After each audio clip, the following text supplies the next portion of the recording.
website. I was doing a trade show in Tucson, Arizona in 19. I did about anywhere from 35 to 40 trade shows a year all over the United States at the convention centers. And I had a little jewelry business. I sold watches and jewelry and some ladies' accessories. It's the biggest gem and mineral show in the world. It goes on for about 2 weeks, which is much longer than other shows. But there's at the Tucson vendor menu, not only the convention center is filled with vendors and people in the trade, but every hotel in the whole city is filled up with booths. And so the whole city turns into a show over a 2-week period. Now, this was in February every year. And in February here in the US, there's a lot of flus and viruses running around, bacterial. First day we were set up at the show where we were set up at a place called the Holodome. And it was it was inside. It was an indoor, if you ever could imagine a giant circus tent, but with a real floor on it. And they had, air conditioning or heat being pumped in it was laying on the desert outside next to the hotel because the convention hall in the hotel was filled. So we took a booth out there that year. And from the first day, there were people coughing here and there around the show. So I was fine. All the 2 or 3 people I had there with me at that time, they were all fine too. On the third day of the show, everything was going well. It was so busy. I mean, people from all over the world. Now we're talking about Europe, Africa, Asia, all over the United States, South America, North America. I mean, it is just filled with people. So something came in that year, and it was a bad virus. They didn't even know if it was bacterial or virus. So they were calling it a combination of both. They were saying it could be a bacterial, type of a virus going around. The lady across from our booth, the lady goes down. She's been coughing since the second day. She just went flat down to the floor. And 15 years prior to that, before I had my own business, I was a paramedic in Miami, Florida. So I used to be a paramedic. So my old paramedic skills jumped in and I went running towards the lady. And she was on the floor already. And I just wanted to make sure that her breathing was good, her airway was open so she could breathe. So I tried to make her comfortable. I felt the heat coming out of her body. She was so hot. Well, I waited there until the paramedics came, and then I turned her over to them. That night, I came down with something, and Sabrina, I had the flu in my lifetime bad. I have never had anything like this in my life. Not only was I very high feverish, but my whole throat was swollen. It was swollen to a point where you could physically see how swollen it was. I could barely breathe. And at the same time, I had something occurring in my body that I never knew I had. Like I knew I always snored when I slept at night, but I didn't know I had what they call sleep apnea. So I found out that later on after this occurrence. So now I have this major bacterial or virus thing going on. Terrible fever, pains, my throat, can't breathe, almost closed down. So I went into the work that next morning, and all my people that were working for me, they just looked at me and said, "Bill, you got to get to the hospital." So I think I just topped out in a taxi. They drove me over to the hospital. What happened at that point, we got into the hospital, but there were so many people sick around the city. The emergency room was jam-packed. And they asked us, big groups of people they were going to, it says, if you don't mind going to this clinic or that clinic, other medical clinics around town. So they set me up in a different medical clinic. I went there, thank God, because they took me in right away, because I could barely breathe sitting there. And well, they hooked me up. First of all, they said my oxygen's very low. And then they hooked me up with IVs. And now in the IVs, they're shooting in antibiotics in the IVs. They said they didn't know if it was viral or bacterial. They had no idea. All they knew was everybody was getting very badly, deadly sick. So I must have laid on that gurney for 4 hours because they went through I think they were working three-quarters of the way through the third bag. The IV was running because they said so fast because they say I was completely dehydrated too. And I didn't even realize that at the time. So after they got my oxygen levels up and they got all the antibiotics in me, it's a little different in the medical centers than it is over at the hospitals. Hospitals stay open 24 hours a day. But our walk-in medical clinics here, they close at a certain hour. Whether it's 6 o'clock or 7 o'clock at night, they close. So right before closing, they came over and they said, well, your oxygen level's up. You have enough antibiotic in you. And they would give me a little bottle of antibiotics because they said, take it in about 5 or 6 hours, take another antibiotic. And then they gave me a little inhaler. They said, this will help you breathe a little better. So I used the inhaler a couple of times before I fell asleep, and I waited up until I could take the antibiotic. I took the antibiotic, Sabrina, I fell asleep, and that night turned into a night of light and love. It was beautiful. I physically remember, I'm about to tell you one of the most profound near-death experience stories you might have ever heard. I physically remember how I left my body. Now, I seen myself physically leave my body. I saw myself leaving my body. What I thought at the time was through my eyes. But now, through all the learning that I've done about this, it must have been my pineal gland. Because to me, it looked like I was going through my eyes. And I was leaving my body in this beautiful, glowing, magnificent green mist. Do you have ferns in the Netherlands? So you know that bright green color in the springtime that comes out? Well, my spirit was the color of that beautiful fern, but magnify that color. If you can magnify that color 100 times or even 1,000 times, that would be what I was. All of a sudden, I'm totally out of my body now, floating above my body in this beautiful, magnificent mist where I'm feeling peace and love and this calmness that physically took over my being. And it's my spirit is over my body completely. And all I see is this body on a bed. At the time, I'm totally detached now. I see a body on the bed. And from what I've learned afterwards is that the spirit stays around the physical body until the spirit's sure that the body has no life left in it. Once the spirit's sure it has no life left, this beam of light came from behind me and lit up everything underneath me. I didn't even see my body anymore. And immediately it turned me, and all of a sudden this beautiful gateway opens of light and color, and it just drew me right in.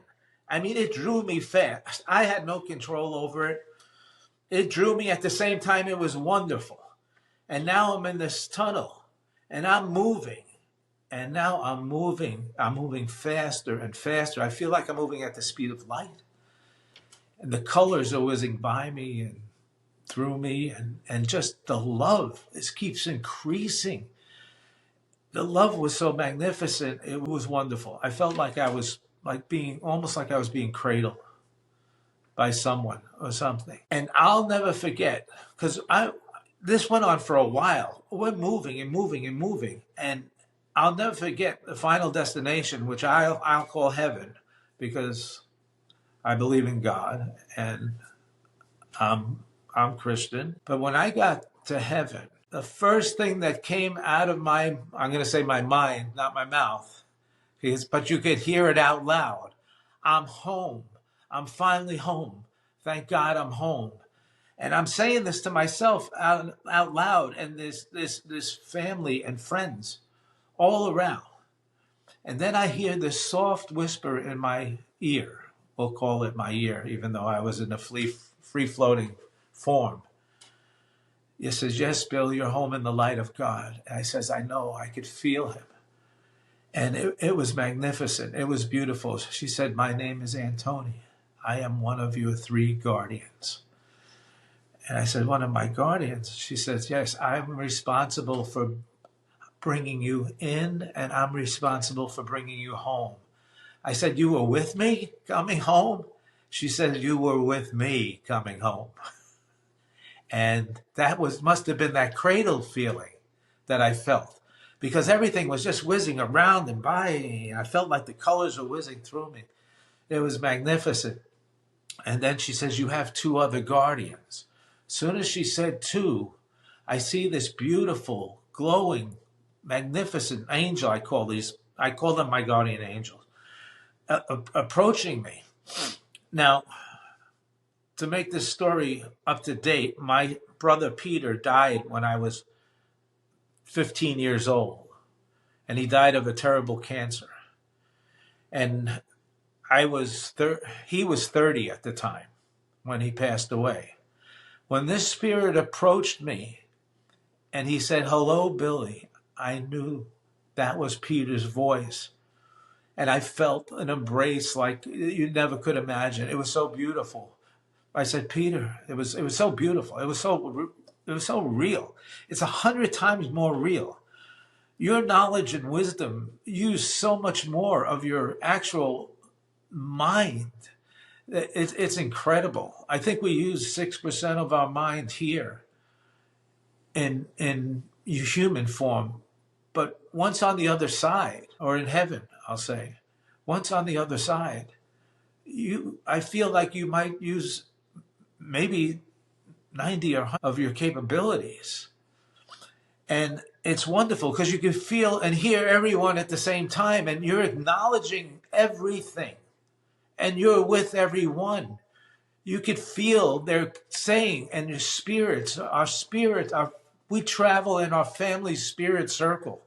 So family and friends that are in our circle travel with us. And I could feel the greetings and Peter, and it was wonderful at this time. And then he says, Billy, we have to leave. We have to go. And I said, oh, I feel so wonderful. You know, it was magnificent feeling. And he says, we go to your life review. And Peter and I and Antonio were whisked off. And now we're in this beautiful, different level, all beautiful brightness and full of colors. And it's almost like a flickering screen starts in front of. Now this screen is showing me my whole life. It's showing me, at first it's showing me all the good things I've ever done in my life. It goes back to when I was a little boy.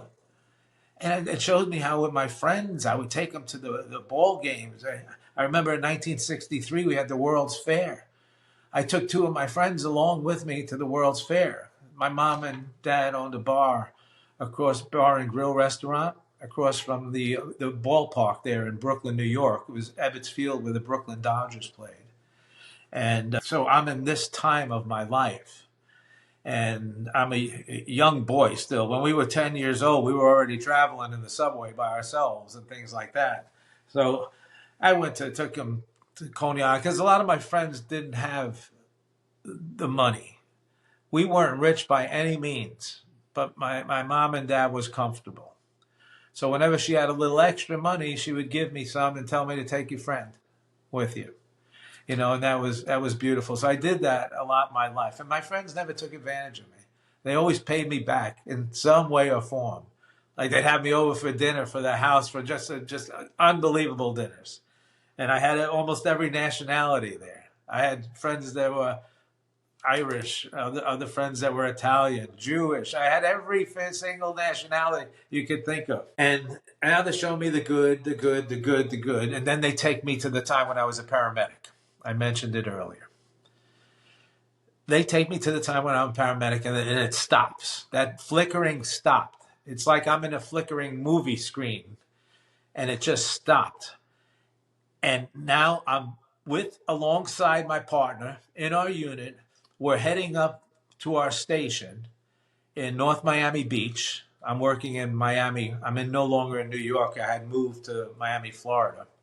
And I'm working in Miami as a paramedic. And we're on the highway. So we're on I-95, it's called, heading northbound, going up to our station at 125th Street.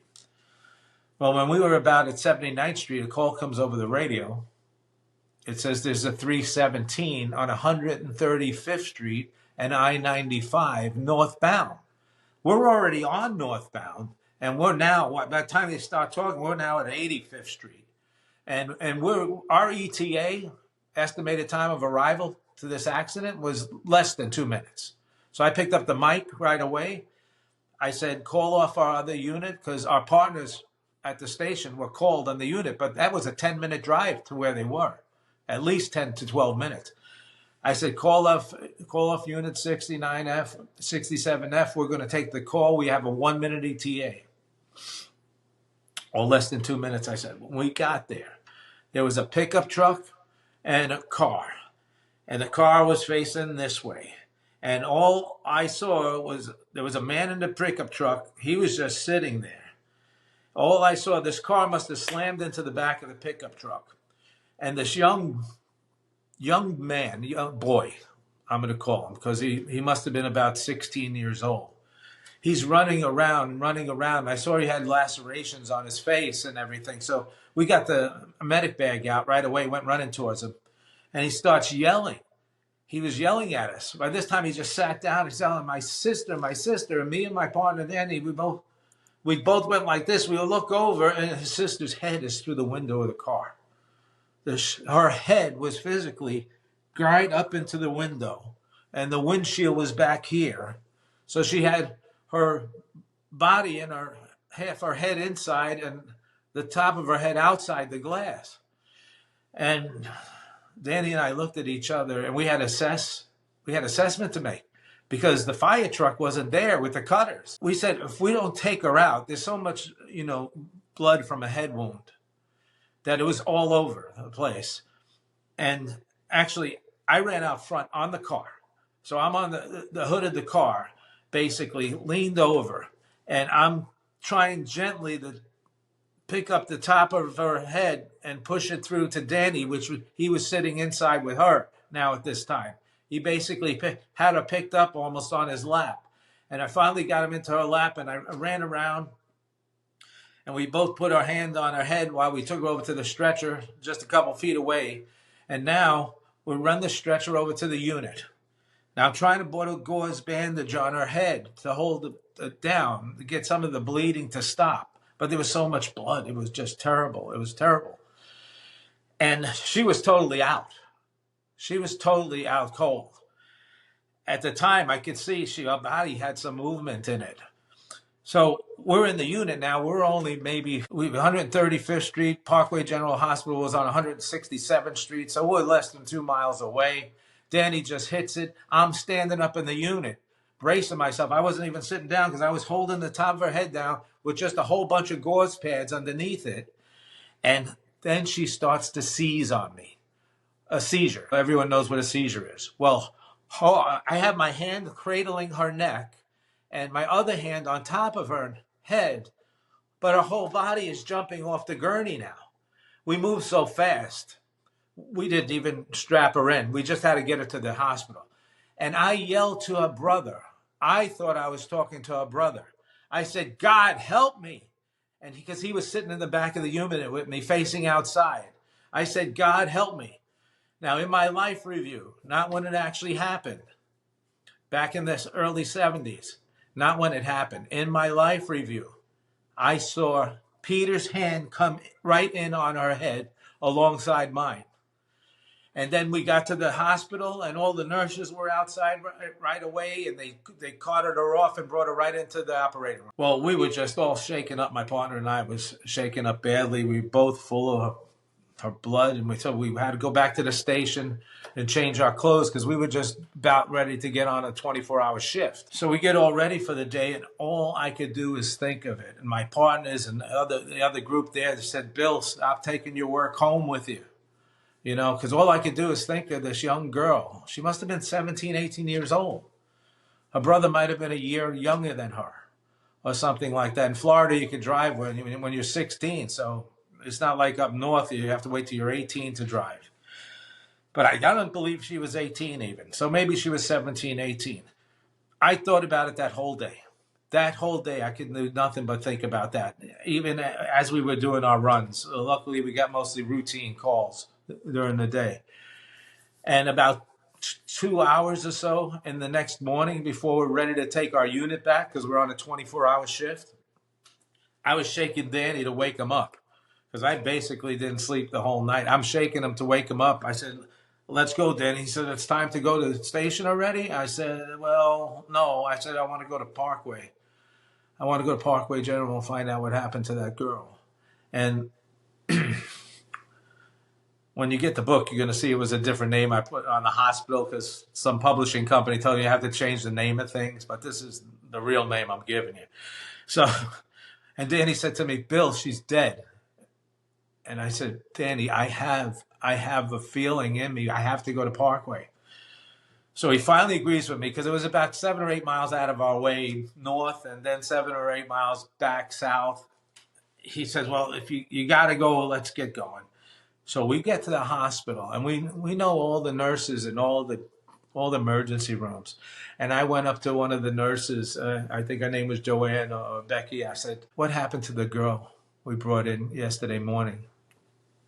And when she looked up and said to me, you want to meet her? I had the hair on my arms stand up and my neck. It was unbelievable. I had the chills all over my body. So she takes us up to her room. The girl is sitting there now with a turban bandage on up to here, all around from the top of her head, all back to here. She's sitting up in bed and eating a Jello. And her brother was asleep when we first walked in. And then we must have been making a lot of noise because she didn't know who he was. She had no idea who he was. And her brother opened his eyes and he screams, that's the man that saved your life. And everybody was joyous then. The mother and father was there. They were half asleep on the little couch they had. And she was in bed smiling and laughing. The glass never penetrated her cranium, her skull. We thought it was inside the skull. She flipped back like she was scalped. All the skin from here all the way to the back of her head was flipped off to her skull. But you can't see that. As we were taking care of her, we couldn't see it because there's so much blood and fatty tissue. We didn't know what it was. And there was little pieces of glass all over. So anyway, that was like a miracle. That was a miracle. Then they showed me a few other good things, and then they turned it on me. And they turned it on me like immediately. And then they start showing me the wrong things I did in my life. And these wrong things, even though they were little, I still felt them. It was amazing because this is the first feeling I have. And this is the first time I'm actually seeing myself back in my body, even though I'm not in real body form. I'm physically seeing Peter. I'm seeing me. I'm seeing Antoni physically in physical bodies. So I'm seeing myself in our bodies, even though we're not in our bodies, right? It's basically like a picture of us, but it's live. And they're showing me, things after another, things I did when I was a teenager. We were all teenagers. We all do stupid, crazy things sometimes, But thank God, I always say to myself, thank God. Because after this next thing they showed me, they take me to when I was married to my first wife. And we were married real young. I think I was 20 years old. She was 20. And now I'm about 27 or so, and we have a 2-year-old son. And I'm young and dumb at the time. I admit it. I left my first wife and my son. I don't know why I did it. At the time, I had this selfishness in me like a lot of young people have. But I physically became her pain and my son's pain. I felt the pain. The pain was so bad. It got worse and worse and worse. And then they took me away from that. And then they started showing me some other things.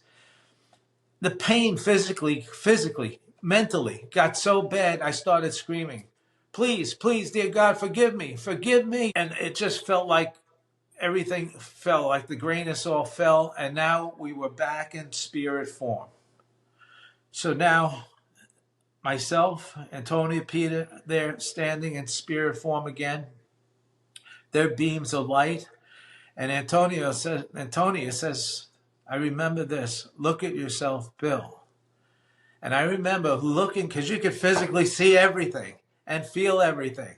I look at myself and I am a beam now, a beautiful, magnificent beam. I look exactly like they look, of beautiful, glorious light. This energy was this energy was love.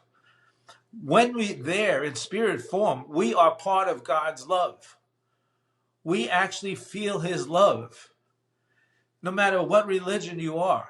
I'm Christian, but no matter what religion you are, you feel God's love if you believe in God. That is something that's unreal. And now Peter says, Oren's coming. And I didn't know who he was speaking of, but Oren was my third guardian. And when this was a more advanced angel, I called him, or advanced spirit, but I believe to be tens of thousands of years old. And so much knowledge and wisdom just glowing off him. I just felt him. And as soon as he said, hello, Billy, like Peter said that. When Oren said that to me, we don't hear voices in our head. But when I talked about that intuition earlier, remember when I was talking about intuition and how important that is to listen to? But Oren I believe he was the angel that sit on my shoulder and told me this is right, this is wrong. And I'm luckily, I had that intuition. My intuition, my whole lifetime was so strong. It was completely strong. And Oren, he didn't say much right away. He says, we're going to another level. I said, I didn't know what was going on. And we just whisked off again. And then we're in a beautiful hall of crystal. Beautiful, like an auditorium it was. And it was magnificent. And now we're standing in this hall. And now this is something completely different than I just saw, my life review.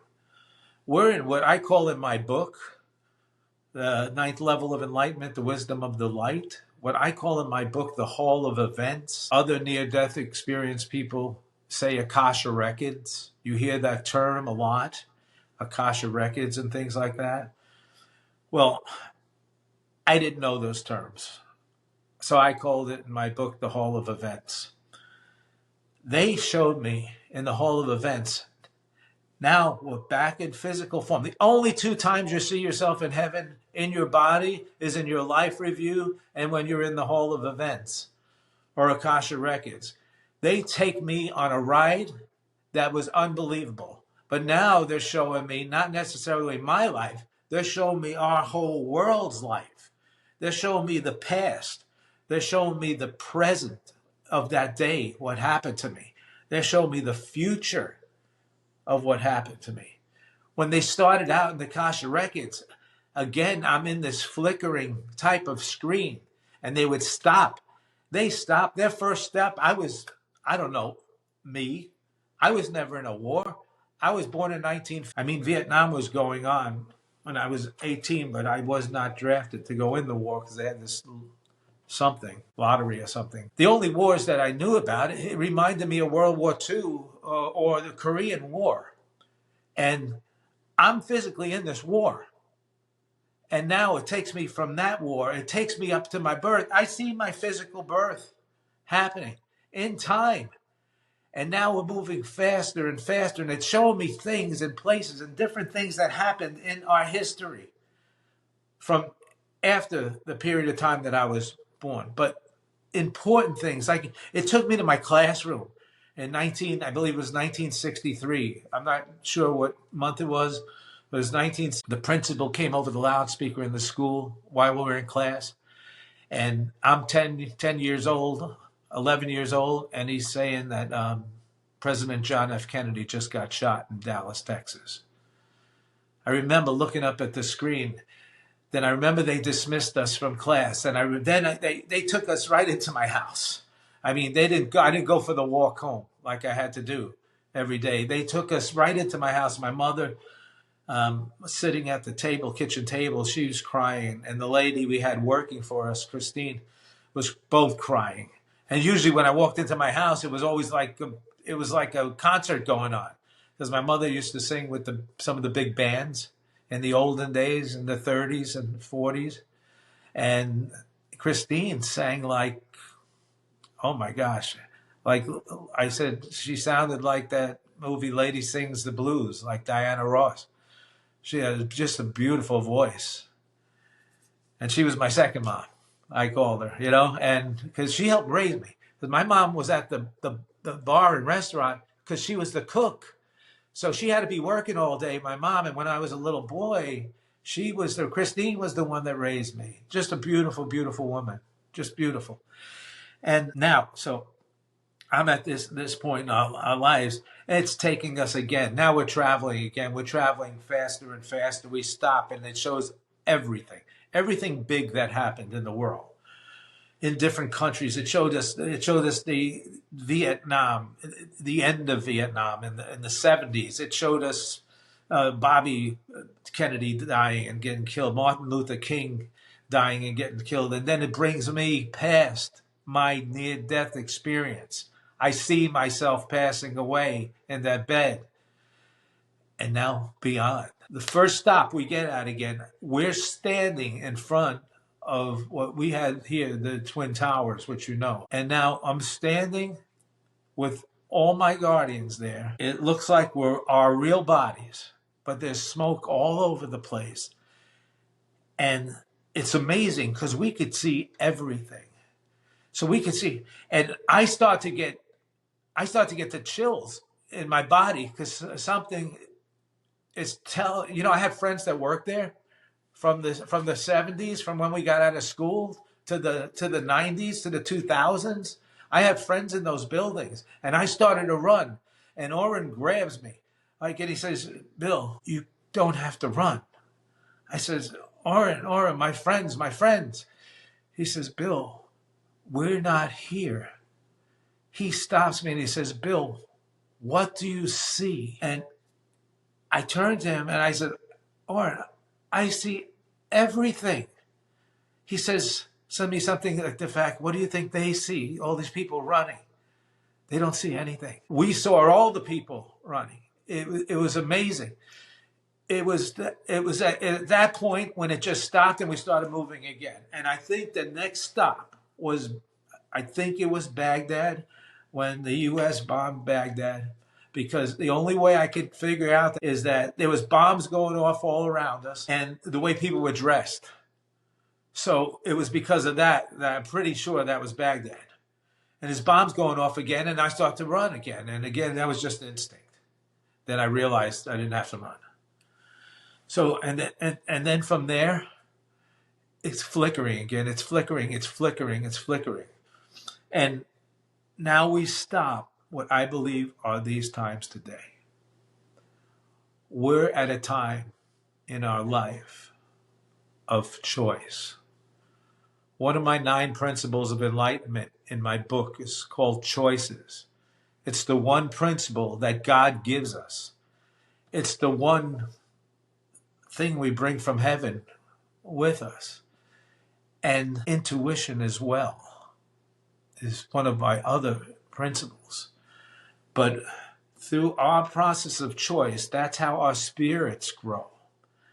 Now, this is amazing because when they show me all these events, at the same time they were showing me the events, there was different outcomes of the events they're showing me. And it's like almost seeing everything at the same time.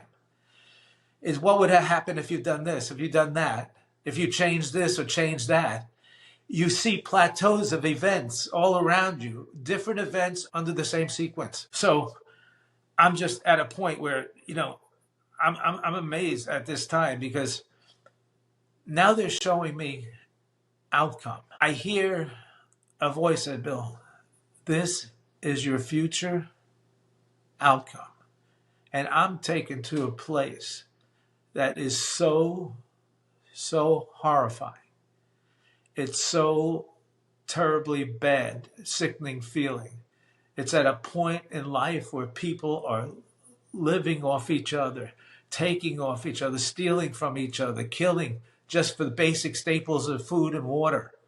I mean, that's how bad it is. I don't know if you've seen movies like Mad Max or some things like that, but to me, it reminded me of that. And I was physically, mentally gone at this stage. I said, it couldn't have came to this. It couldn't have came to this. And then it shifts me over to the other plane. The two important planes it brought me to were the two choices that I believe that we have to make today as humans. We have to make today as humans by listening to our intuition. And we have to serve with kindness, with caring, with service, basically, to help others, not to help and not to kill others. It took me to a place of utopia now. So now I'm in these beautiful fields and it's magnificent and people are just, life and love is just flowing. And you could feel it. You feel this. And so you have this choice in life. You have choices. That's why I say we're at a choice of a decision. We're at a plateau where we have to make this decision as human beings. Our decision has to be made. And it's coming up very quickly now because we're physically in an ascension time frame. So, different things can happen in these times in life. Ascension time frames come once every couple hundred years. And we're in this time frame now. And if we follow this course of disaster after disaster and war after war, this is not a good direction to go in. So hopefully our people that run everything for us in the world will come to the choice of that our world could be saved and at least run on some kind of peaceful level and get along and help each other. And that's almost it up until the final part, which is now. I'm going to explain the final part. We're out of the Hall of Events. It was like a big crystal. The crystals were all around us, and it was like the universe reflecting off those crystals. And then where we went to next, it felt like we were in the universe all around us with beautiful crystal reflection, all the light of the universe. And it was surrounded by beautiful angels. At this point now, we were colored angels, colorful. They were beautiful, white angels, glowing. I felt so much knowledge and wisdom coming out of these angels. I was basically shown or taught, I would say, 9 principles of enlightenment that was so wise and enlightening to me. It was wonderful. And one angel approached me. Besides getting into the principles, right before that, one angel approached me and basically came right into me and said, and it's showing me forms floating down in streams, numbers, and hieroglyphics. I'm looking at physical numbers now. In crystal, they look like crystal to me. And they're lighting and light. Some would light. And they keep on flowing and flowing, these beautiful streams of crystal. Once I felt like he touched my spirit, he was showing me some kind of number system that I believe has something to do with God and our universe that helps us understand things. And I seen the numbers that stood out to me was the ones that lit. The ones were lighting. The 8s were lighting. The 9s were lighting. The 3s were lighting. The 6s were lighting. And symbols were lighting, like pyramids. And they explained to me. And the explanation is right in my mind now. Explaining 1 is God. 8 represents the universe. They told me I had a life path number. They told me my life path number was 3, the number 3. And then they start showing me things. They're showing me physical distances of, this was amazing. Like in the Buddhist religion and in the Hindu religion, they have, like in the Buddhist religion, I know they have 108 beads on they say prayers. On each bead, they say a different prayer. And I know in the Hindu religion that 108 makes, so I'm thinking the 108 and the 9, he explained to me that the 9 is the highest number in the universe. Zeros are only used as multipliers, so they don't exist in the universe. It's 1 through 9. So now this 1 and 8 is standing out to me because the Buddhist religion on their beads, like I said, and the prayers, and then in the Hindu religion, the same thing. In their churches, they have candle sequences or steeples on their churches. So how did they know these numbers? I have to understand how they know this number. It's going to get really little something here in a minute because I'm going to explain something to you. And they explained to me these numbers calculate our whole universe. And they showed me, now they're showing me distances. They physically show me, my gosh, I had to write some of this down because there's specific numbers. They show me the diameter of the sun, 800 miles across the diameter. And we're a distance of about 93 million miles, the Earth from the sun. When you divide the 800 into the 93 point something million, when you get the exact number, you're going to come out with. Now, you take the moon, our physical moon, to our Earth. Our physical moon's diameter is 21 miles across. The distance to the Earth from our moon is 200 miles. When you divide that by the 2160, it comes out to 108.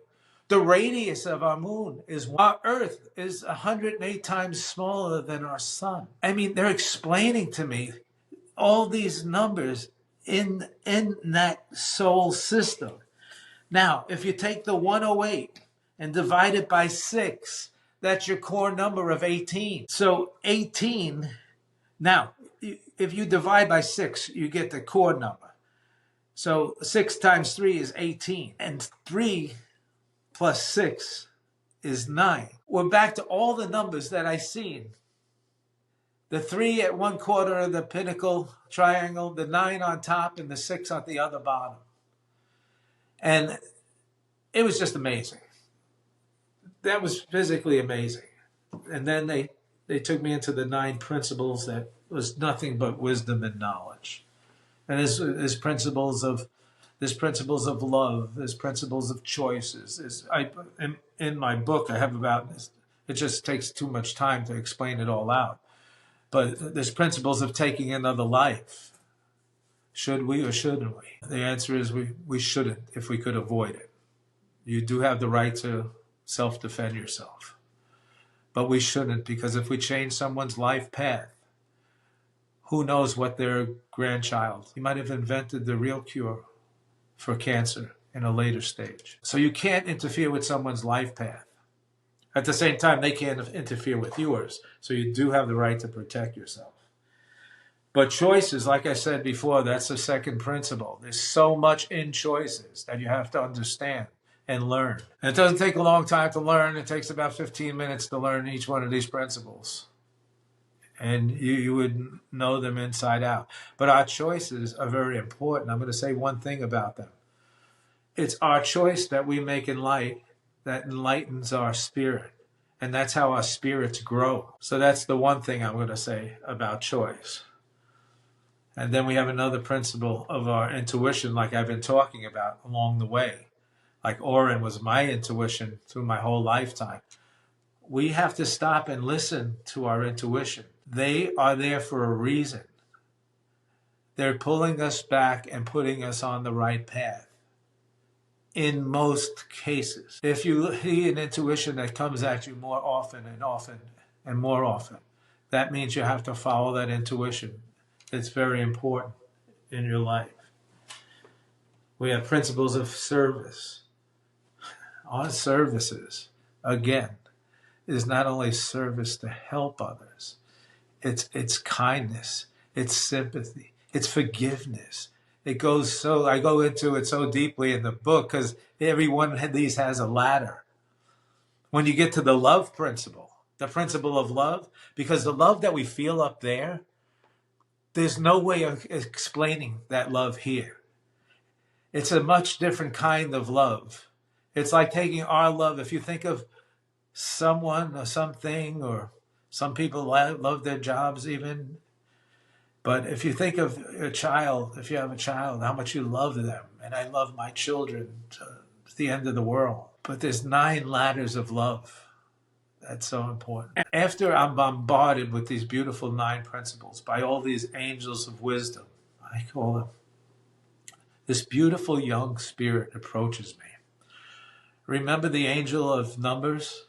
He told me my life path number was 3, and my alert sign, he said, you have an alert sign for your life in your life path.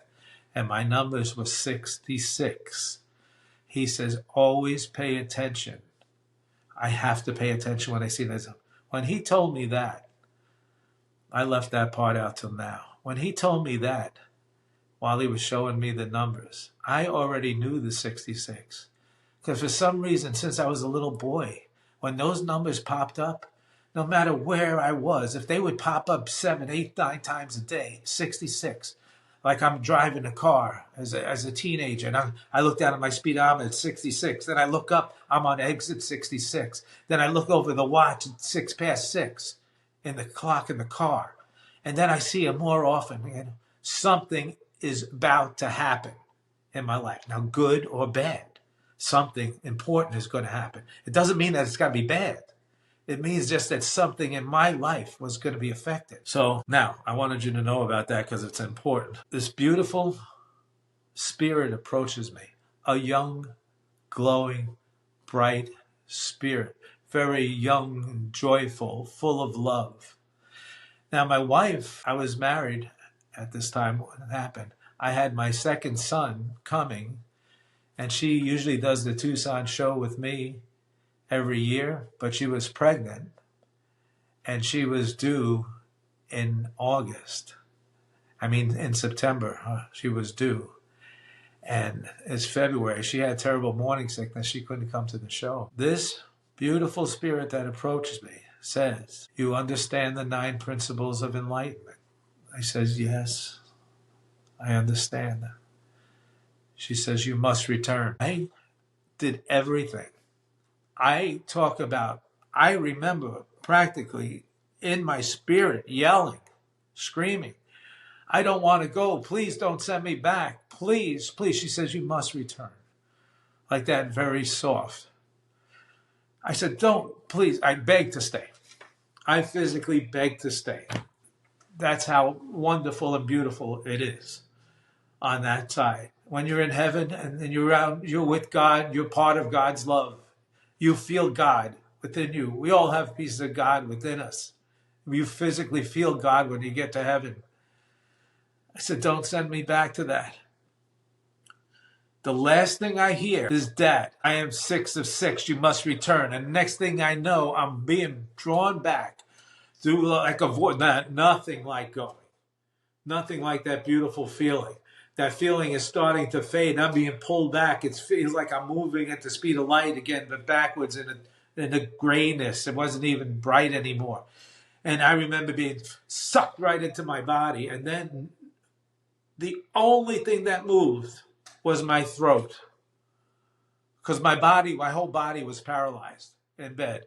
But if you ever recall being underwater for a long time, and you finally hit the top of water. I don't know if you ever scuba dive in your life or you're ever at the bottom of a pool and you needed to gasp for air. I just got that. When I physically got there and I went, just like that, to get as much air in my lungs as I possibly could. My arms weren't moving, but my throat moved. And that's the only thing that moved. And I just laid there. And now I'm laying in bed. I thought I was paralyzed. I thought I was completely paralyzed. But then all of a sudden, the pain starts coming back. And then tingling through my arms and my legs start coming back. And then I'm feeling this heat in my body again. I guess from fever or whatever. I don't know. And how I'm laying in the body, my feeling is back somewhat. And because it comes back slow. If you ever know when your arm goes dead, if you're laying on it, or your leg goes dead, it takes a little while to get the circulation going. Finally get that back, and I remember reaching over. The last thing I remember was reaching over to the phone. I said, I think I picked up, I know I called the operator at the hotel. And I said, send one of my people or something into my working with me there. Send someone to get me. And I must have passed out at that stage. I don't know how I got to the hospital, but I opened my eyes. I was in the hospital on the gurney. Again, they got me hooked up with IV, and they got the oxygen mask on me. And that was my story, other than one thing. After I returned home, in the year 2, in the 6th month of the 6th day, my daughter was born. And today I have a 24-year-old daughter, and she's magnificent. She's so brilliant. She's my beautiful colored light, that young light that came to me, that forced me to come home. I believe that in my heart. I'm getting the chills now when I talk about it. And she said, I'm 6 of 6. And then she was born June the 6th, the 6th month on the 6th day. And it was just amazing. Wow. And that's it. Wow, Bill. Other than me, I got to explain one thing. Going to my doctor. So after I got home, I told my wife, I didn't tell anybody. Even in Tucson, when I woke up in the hospital, I was afraid. I didn't know what happened to me. I didn't know what a near-death experience was. I had no idea about any of this stuff. I was a business person, and had nothing about NDEs, no knowledge whatsoever of them. And especially in the 70s, I didn't know about them because they weren't talking about them at all back then. I went to my doctor. He said, why are you here? I said, well, I guess I need a physical. I didn't even know how to tell him at first. So he gives me an examination real quick. He says, well, everything sounds good. Took my blood pressure, took my pulse, listened to my heart, did my respirations. He says, everything sounds good. I said, Dr. Vasquez, could I talk to you? And he said, well, is it personal? Or I said, yeah, it's more personal. He says, okay, well, follow me. So I followed him back to his office. And now I'm sitting down in his office. He said, just give me a minute. He's waiting, filling out something. And then he closed this. Luckily, I set up the last appointment for the day, so he didn't have anybody waiting. He said, what could I do for you? So I just let loose. I had to tell somebody. I told him everything. He says to me, Bill, I want to do one more examination on you. So we went back to the exam room. Now he hooks me up with the, it's 1994, so it's the old electrical cardiogram machines with the paper coming out of them. And he's going like this, and he's reading slowly and stopping. And he's reading slowly and stopping. And he's reading like this and like this. And he says, I'm going to do something else on here. I don't know what he did. He turns around and said to me, Bill, when did you have your heart attack? I said, Dr. Vasquez, you've been my doctor my whole life. I never had a heart attack. He said, your heart looks to me like it was a gross heart attack. He said, that's the night of my near-death experience, I guess. Takes me back in the office and he says, I want you to know, you are the 7th person that told me this story. You are my 7th patient that told me a very, very similar story. 2 of them were exactly like yours. And then I had some relief. And he told me to buy a couple of books. He says, what I believe you had was a near-death experience. And he said, Bill Tortorella, a lot of people get to find God in their lifetime. He said, Bill, you got to meet him.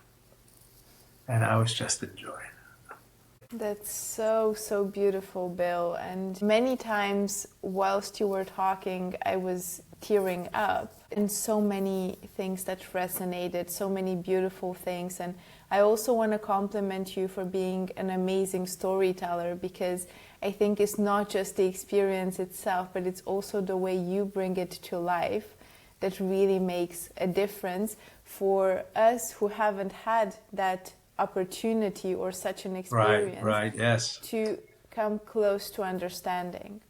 Well, once you feel that, you live that. I mean, that's what brings that passion into it for me, myself. I mean, other people explain it differently, sometimes. I think because we're all individual spirits. You mentioned the incident when you were a paramedic and the girl should, by all logic, should have been dead. All logic. every but single she bit of me. survived. And you mentioned one of the moments when you saw how bad the situation was that you yelled out to God to help her. Yes. What happened from your newfound spiritual reality, which you had after that experience? Right.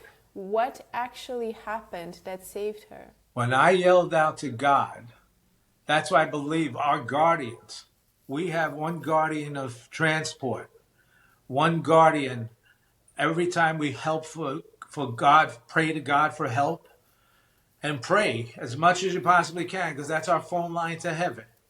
All right? We have a guardian, our guardian angel around us our whole life when we call on them.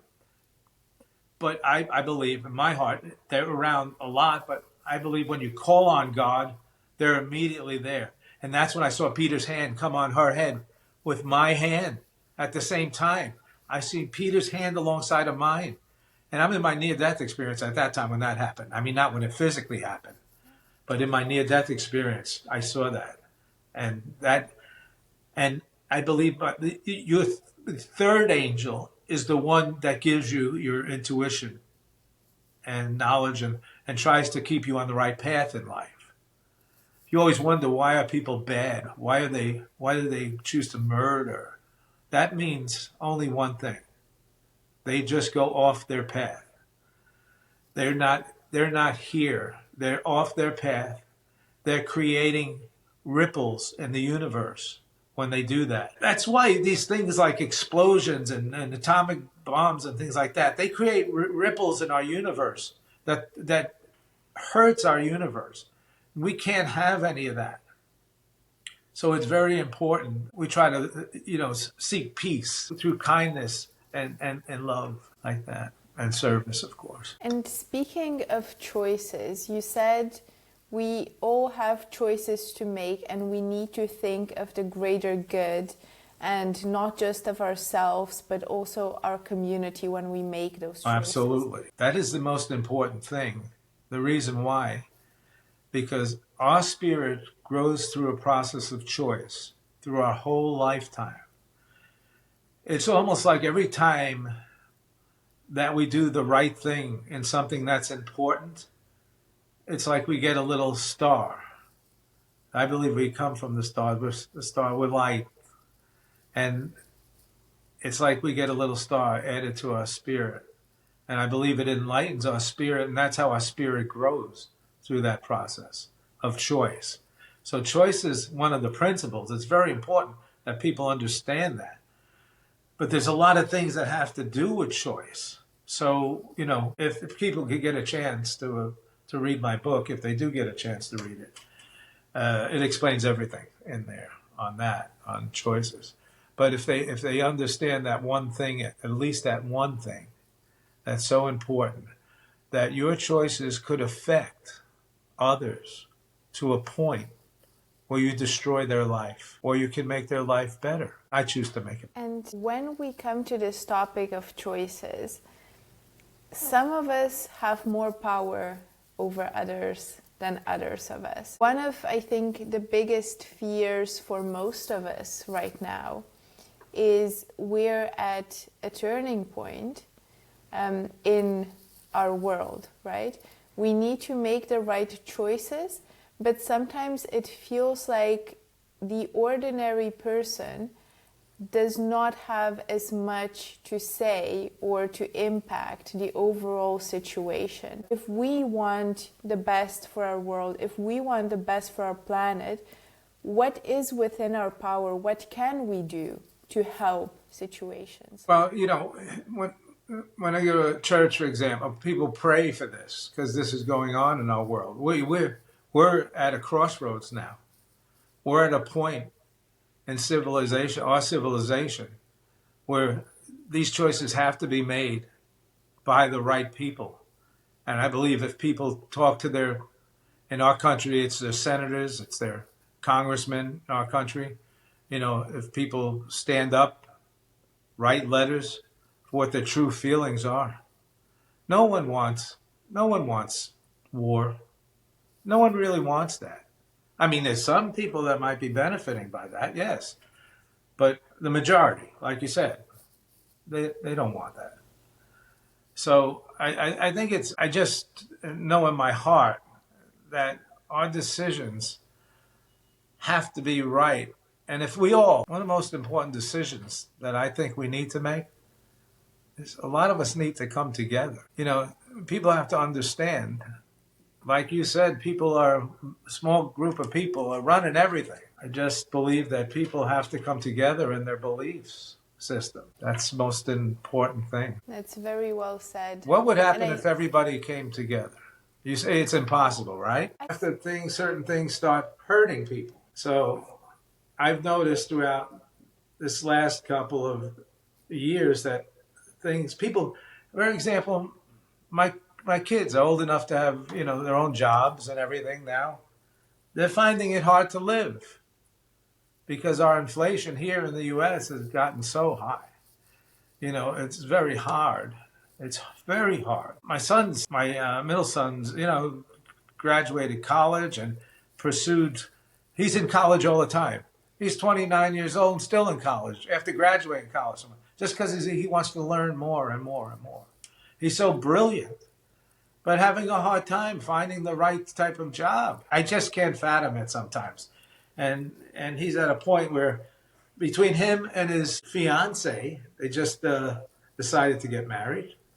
He gave her an engagement ring, and I'm so happy for them. But between them both, they're struggling with their pets. You go to the vet, their cat got sick. It wound up costing $3,000. Oh my gosh. I mean, so everything is just at a hand price. I hope things come down, in the future. I think that trying to stick together, trying to listen to each other. If we listen to other people, whether they're with you or against you, that has no bearing on it. It's that if you support things with physical facts, that you have physical facts, I don't think they could be denied unless somebody's got it in their mind that their mind is right and their physical fact is wrong. I don't know. But again, I try not to get political on these things because I believe I try to get for everyone this experience. I want everyone to, like in our country, it's Democrat and Republican. And, we've always lived together fine my whole lifetime. My mother was a Republican. My father was a Democrat. And they lived together just fine. I mean, we had friends growing up our whole lifetimes. Some of us were Democrat at the time, and then at the other times, some of us were Republican. Sometimes we go back and forth. The whole key is that we just have to learn to be the way we was, and that's and coming together, looking for things that bring us together, that make us feel more connected to each other, rather than looking for division, rather than feeling pitted against each other. Right. Because that just comes from fear, I believe. Right. And stop spewing hatred. Exactly. To spew hatred is the same as destroying your spirit. So if I tell everybody I know that's older and stuff, don't bring any hatred with you over to the other side. See, when I passed on, remember I said I was a businessman, right? I was exciting part of my life. I was all over the world. There's stories about that in my book too. That's very interesting stories. But I was a businessman, and I didn't have any hatred for anyone in my life.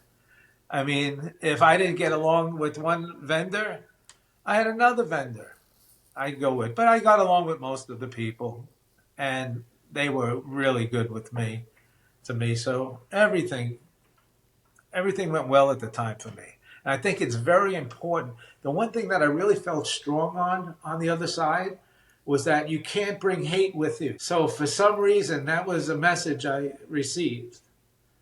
And I kept receiving that message after I came back. No hate. There should be no hate in your life. Only love, or the best you could be as far as, love is concerned. Bill, you talked about in your life review seeing the pain that you caused your first wife. Oh my gosh. Yeah.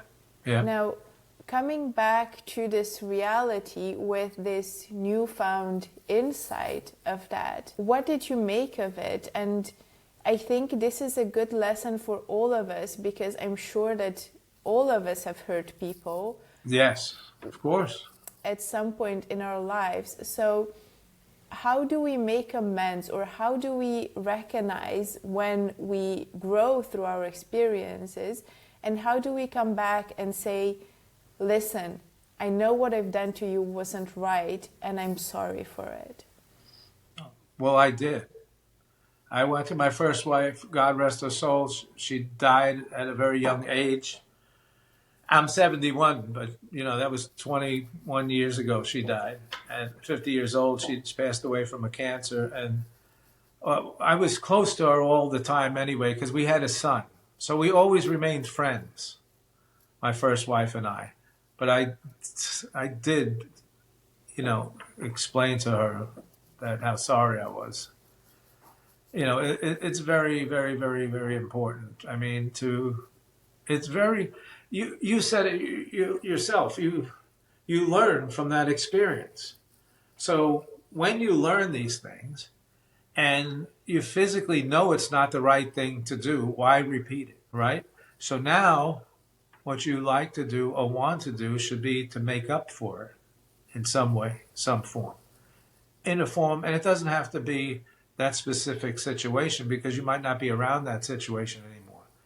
But in turn for others, remember, every time that our gift of service or kindness, or this is a hard one for a lot of people, forgiveness. Forgiveness is very, very hard for a lot of people. But in turn, when we learn to forgive in our heart, our spirit grows immensely. When you learn to finally say, it's all right, you'll find out, even if that person hurt you so badly, that you have internally forgive them, and your spirit will be relieved of something that shouldn't be there. So that's why I say, any kind of hate we don't want to bring over to the other side.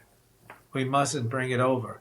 It's I don't know, that I can't explain. I just had that experience put in my mind there, that it's very important to bring over love when you're crossing.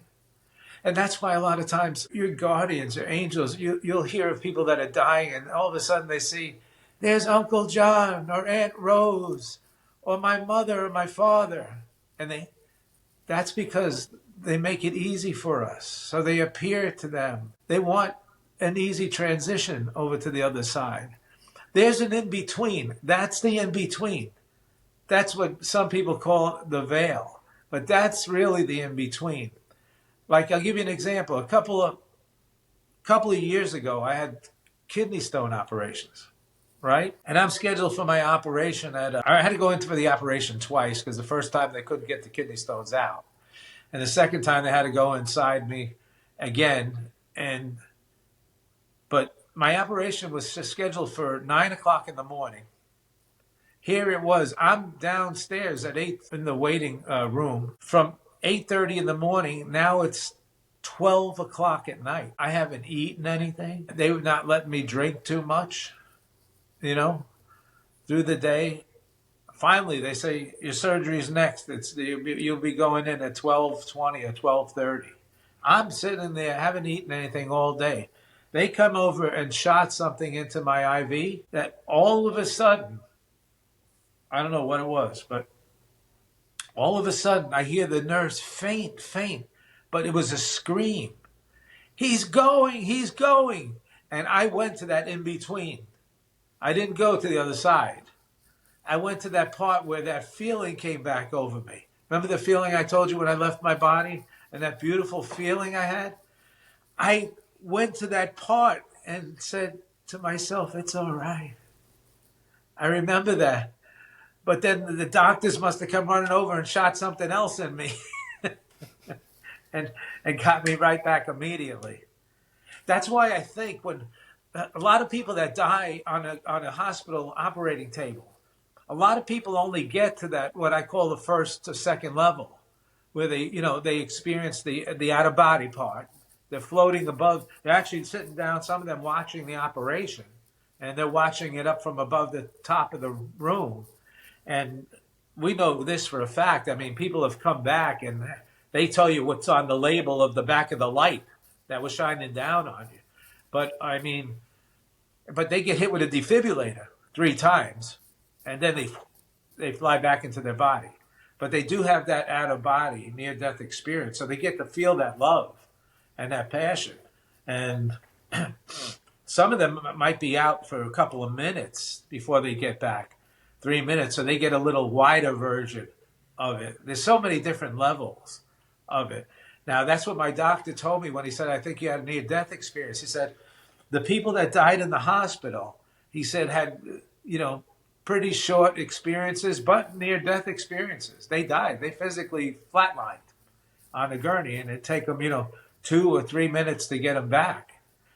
But he said it was the people that, he said the people's stories that were very, very similar to mine was the people that died in their houses or they died on the way to the hospital. And they were out a much longer period of time. Like I remember when I was a paramedic one time, we had a call where the call was on 135th Street, North Miami Beach. Now that's all the way over to the beach side by the water, and Miami's downtown, where you got to go across the 35th Street to 95, and then go blocks down. On the ride is about 30 minutes altogether. And wife made us take, at the time, nowadays you go to the first trauma center. But at those days, you had to go where the patient wanted to go. So me and my partner could see the guy was having a stroke in the bed. We walk in this dimly lit room. He's got a table full of medicines. There must have been about 25 bottles on that table. He's having a stroke. We could see it. His whole face is caved in, on the one side. So I pulled the wife over to the side. I said, we can't take him to the VA. It's too far. He's not going to last. And she said, no. She started screaming at us. He must go to the VA. He must go to the VA. I said, not Parkway. I said, North Miami General Hospital. North Miami is less than 5 minutes from here. I said, that's 35 minutes from here. He won't make it. We had to take him because you had to go. In those days, they could sue you or something. The company made it. Now it's different nowadays. Nowadays, we would have been in charge of that, where they were going, right? But 3 blocks in, he was already in cardiac arrest. So 3 blocks in the ambulance going towards 95, he was already in cardiac arrest. Now I was working on him for 30 minutes with compression. I'm doing the 15 to 2, the 15 to 2, the 15 to 2. I'm breathing. I got the ambu bag hooked up with the oxygen hooked into him, and then I'm doing the compressions again. Then the oxygen, then the compressions again, then the oxygen, then the compressions again. And I'm doing this for 30 minutes. When we got to the hospital, I'm drenched. He's in complete cardiac arrest. We get to the VA, there's no one there. Danny called it in, but the call didn't go to the VA. For some reason, it went to Jackson Memorial Hospital. We're at the VA now with no one ready for us. So the nurse sees us come in. I yell cardiac arrest. She goes running to get the doctor in the back. She flips on the lights because there was no one in the emergency room itself. And the other nurses come running over. I'm still doing CPR on the guy on the gurney. I'm standing up on a little thing they had. Now I'm on top of it. I'm doing CPR. And finally the doctor comes in. Now this man has been dead for 30 minutes. He's completely dead for 30 minutes. The doctor comes in. I said, Doc, I've been working on it for 30 minutes. I tell him the whole experience. So he comes over and feels his femoral artery. That's in the leg, in the inner thigh of the leg. So he says, yeah, you're doing good. Keep pumping. Keep pumping. He says, I can feel it down here. I said, okay, I'm pumping. He goes into his bag, and he's making up an epinephrine shot, it's called. Epinephrine. And he shoots it right into the guy's heart. So I'm still doing the compressions. And all of a sudden, I feel the guy's heart start up like a locomotive under my hands. It's coming up as I'm going down. The heart's beating me up like this. And the heart starts up. It was going about 180 beats per minute. It was wild. I said, Doc, he's back. And And oh my gosh, this was amazing. He came over, he pushed me away, put the stethoscope on his chest, and he turned to us and said, "Boys, he's back." And that was a feeling unbelievable. I'll never forget that. That man was dead for 30 minutes. And so, in some cases, CPR works well, and he came back. So that was a good feeling as well. It wasn't all bad feelings as being a paramedic. Such a rewarding, yeah, I can imagine it's a very difficult line of work, but moments like these, I think, make it so rewarding. Well, I believe because of all those things I did in that field for years and years, I believe that was one of the rewards that I had to see heaven. I believe that was one of the reasons why they let me see heaven, because on an everyday basis, we try to save people's life every day, So, absolutely. But you don't have to be in that position to go to heaven. I mean, you have to just be a good, kind, forgiving person and try to do as much service as you possibly can for others. And that's going to make your spirit grow. Words to live by. You mentioned seeing 9/11 before it... Well, don't forget now, this is the first thing after I passed my birth that I see.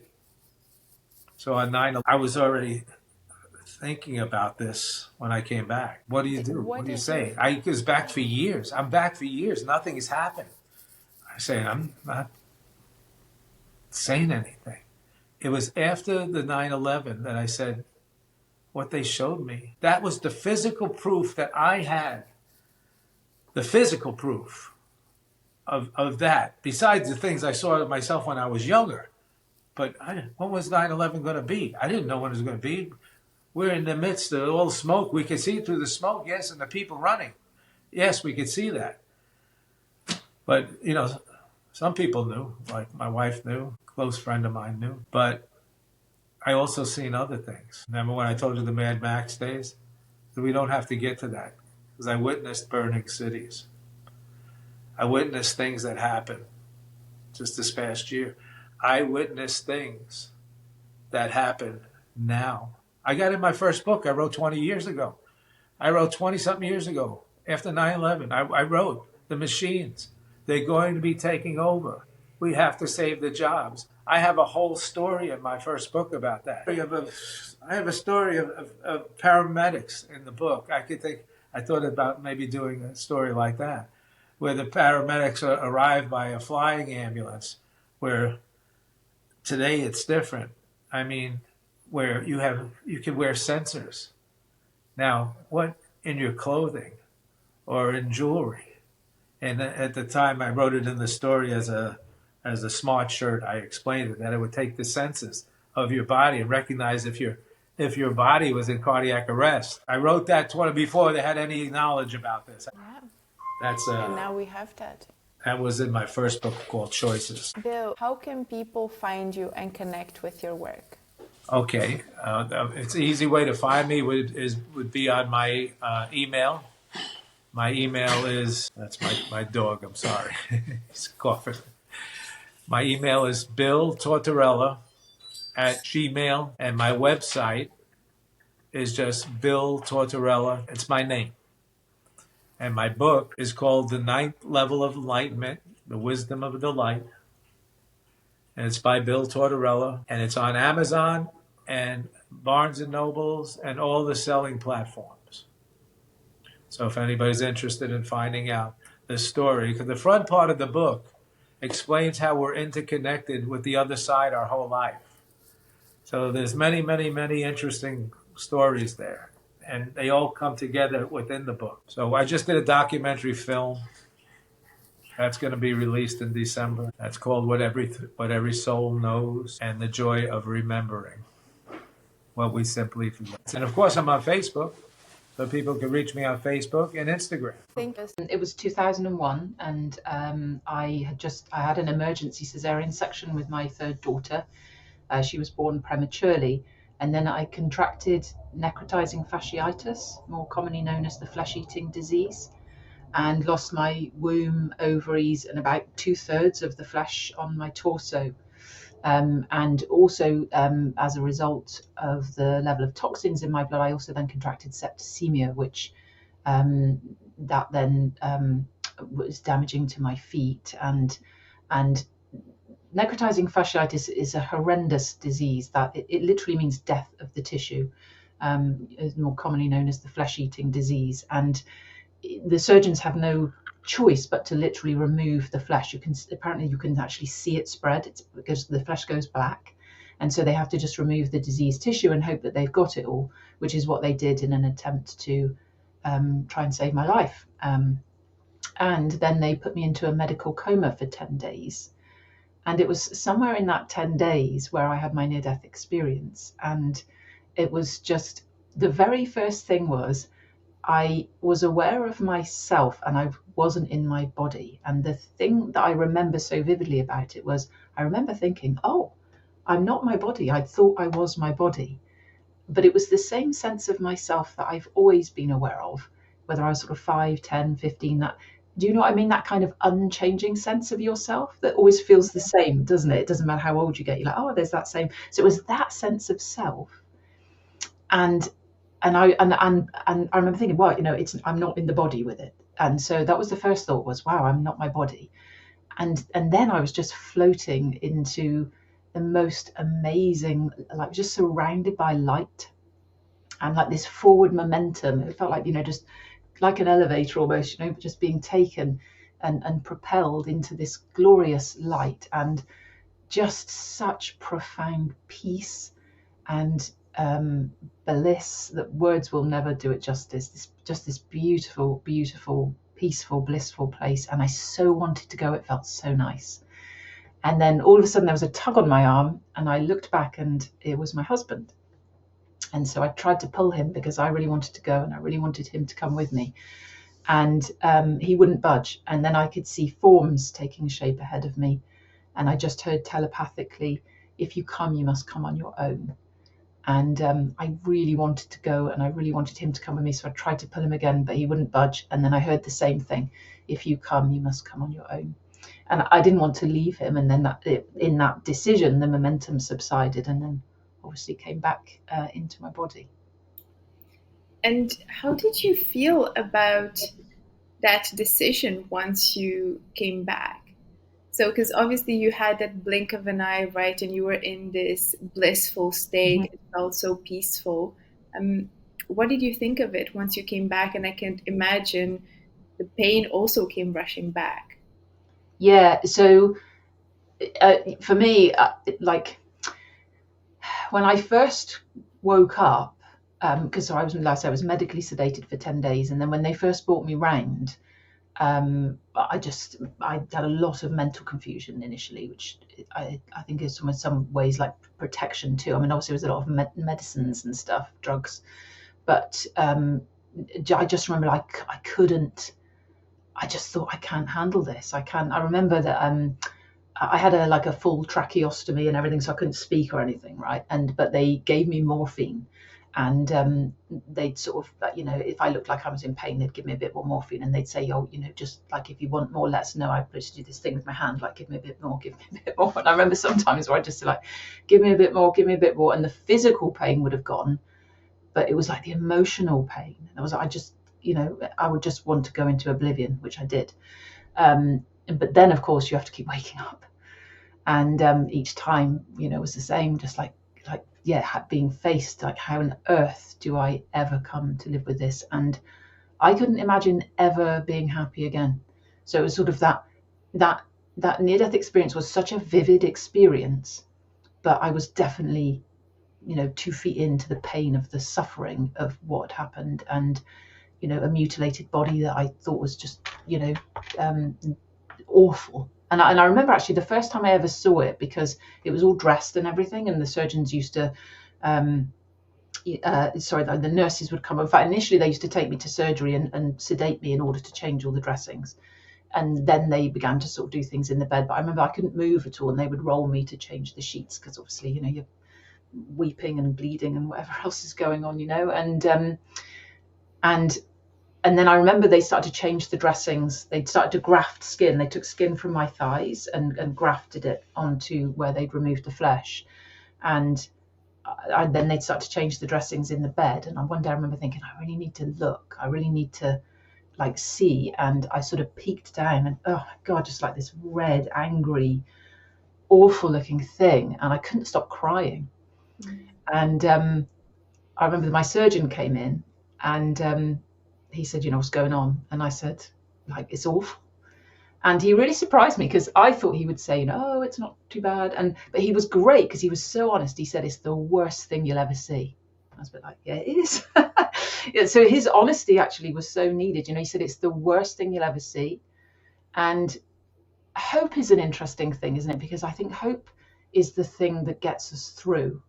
And sometimes if we hope for something, even if that doesn't quite come as the outcome, it's the hope that we needed to give us enough momentum to be able to get over, you know, this challenging piece and this challenging piece. And what he said was, it's the worst thing you'll ever see, but we'll do all this fantastic reconstructive surgery and you'll end up with a smiley scar. When in my mind created this very neat smiley scar. And then I remember then like holding that for a while. That was like, okay, it's going to look a lot better. It's going to look a lot better. And then that surgeon actually moved away, and I had another surgeon when it came to the reconstructive surgery. And because I actually had they took a piece of my leg. I lost such a level of muscle and flesh on my stomach that I have a piece of pigskin there to seal the bowel and keep it where it should be. And then it's so clever what they can do, isn't it? They took a piece of my thigh, they keep it attached and then sort of flapped it up over my stomach. So I have a piece of my leg, is on my stomach. And then the first reconstructive stuff they did was to actually they put these balloons under the good skin on my thigh and they expanded it every week. And then they took off the grafted skin and then would like join up the good skin, which is where you end up with a line scar, right? And it was very successful. And then we started to look at the torso. And my surgeon at the time, he said, I really don't want to do it. He said, because what they do there is they put balloons in the back, right? And then bring the flesh around is the idea. But he said, your bowel is so close. I'm really concerned that when I remove the graft, which is what they obviously have to do, that you're gonna end up with like bowel problems. And oh my God, I remember being so devastated. Like I remember like it's like this shock, isn't it? Sometimes like I couldn't breathe and I couldn't think, and you know this thing that I'd held on to, it's like someone had just smashed it. And sorry. Not spoken about it in depth like this for such a long time, but it's so hard, isn't it, when you're in pain? But you can get through. For anybody that's listening, you can get through, and it gets easier and easier.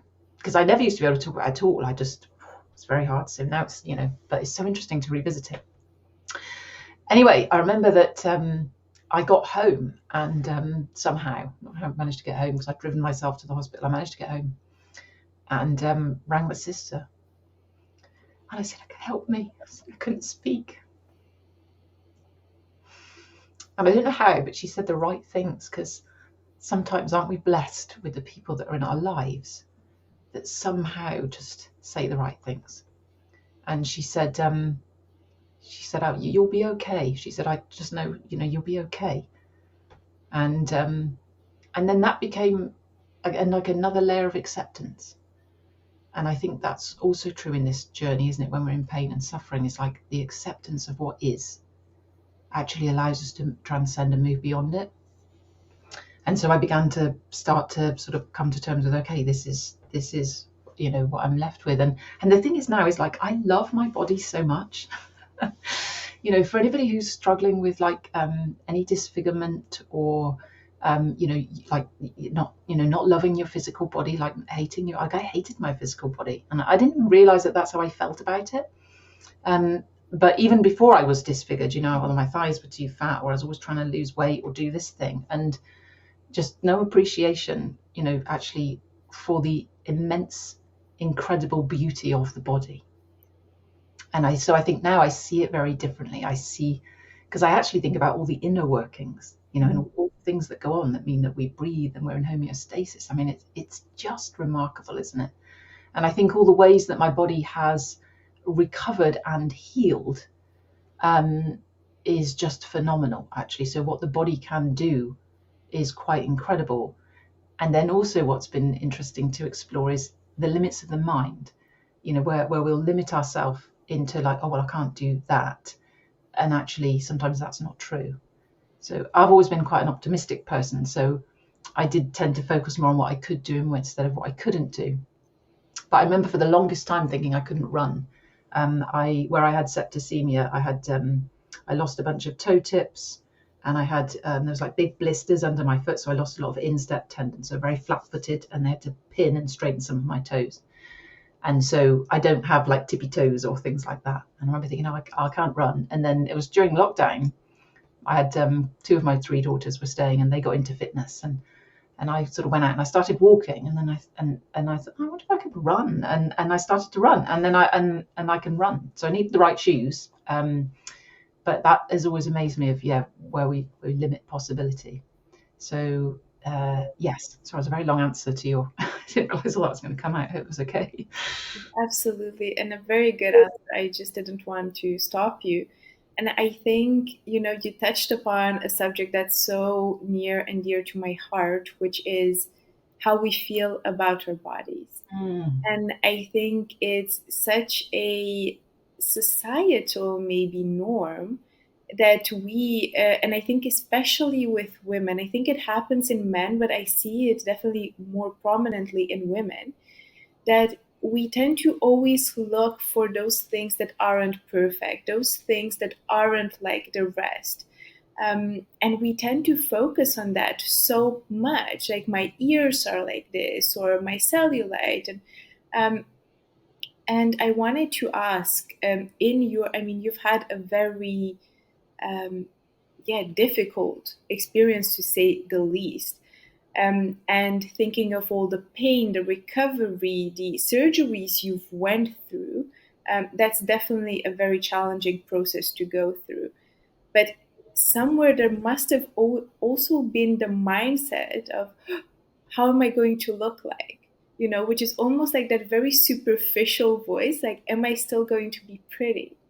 And I would love if you could speak a bit more about that self acceptance. So, how you were seeing your body before that, and how this experience has changed your image. And you said now that you love your body, the way it looks, and with all those little things. And I can absolutely understand why, because I think it's the story of you. It is the story of your body, and that's how I look at my body as well. And every little nook and cranny is just like, it's something that tells a story. And I think that's just part of my history, my evolution. So tell me a bit more about your relationship with your body. Yeah. Thank you. Such a lovely question. One of the things that actually popped into my mind was, I remember when I was in hospital for 3 months in total. And I remember like coming to a point of, because initially I was quite groggy. I was in intensive care for 6 weeks. Then I moved on to the plastic surgery ward for 6 weeks. So probably about like 8 to 10 weeks. I remember then of like being in the hospital, a bit more sort of normality starting to come into the mind. And I remember having this one day of like really struggling with like, I am never ever going to be okay with this. I was like, and oh my God, I was like really angry though. I was so angry, like, why me? And like, why is this happening to me? It's not fair. I was really in that kind of energy. And the lovely nurses were so nice, and they kept coming in trying to be nice, and I just wanted them all to go away, not in the nicest, with an expletive. And they're brilliant, and they obviously know so much about this kind of thing. And they said, would you like to speak to somebody else who has experienced something similar to you? Not the same, but this woman had had septicemia. And I said, yeah, okay. It was like, I'll try anything. And this amazing lady came in, and she'd had septicemia, and she'd lost her fingers. And it gave me such hope, because one, I was like, well, I can cover all of mine up. I don't have to, there's nothing that everybody has to see all the time. But it was also the fact that she was happy. The fact that she was happy gave me hope that I could overcome this because she had overcome that. And that was so inspiring, I remember. And then with my body, I think that I think the biggest shift, and I think it's the same as well for our sense of who we are, is to move to an internal reference rather than external reference. So when we're, our external reference is, all the models we see and all the things we're programmed with is what you're supposed to look like, isn't it? Which always makes me chuckle because that has changed throughout history. I think of like where people want to be really thin, and that was how I was kind of raised. You want to be really thin, and I think, wow, if we're in the Renaissance period, beauty was curvy and more fat, and that was beautiful. So it's just perspective, isn't it? It's perception of what we're seeing. But so I think when we reference ourselves from the outside in comparison to others of what this form looks like versus experiencing ourselves from within, and actually the twofold there, really, the wonder actually of the physical body, but also the whole awakening to spirit, the fact that we are more, like where I had that moment of I'm not the body, like much of the time for me, I live from that space now, and that just sees this as miraculous, as all bodies are miraculous, and all differences are beautiful. So does that answer your question? Yeah, absolutely. And it reminded me of one of my favorite stories, which is the most beautiful person that I've seen in my entire life is probably a 50-something-year-old man in Thailand who also had lost all of his teeth. But I met him during one of my travels, and it's always weird when people ask, like, what is beauty? Because my reference is him, and he's by no means an attractive David Beckham kind of guy. But I met him in this north of Thailand, not really touristy area. And the way he smiled, showing like his whole mouth, like not having a care in the world that he didn't have teeth. He was just so beautiful, but I think he was beautiful because it's who he was. It was his essence shining through. It wasn't a certain standard of beauty or a certain hair or eye color or body type.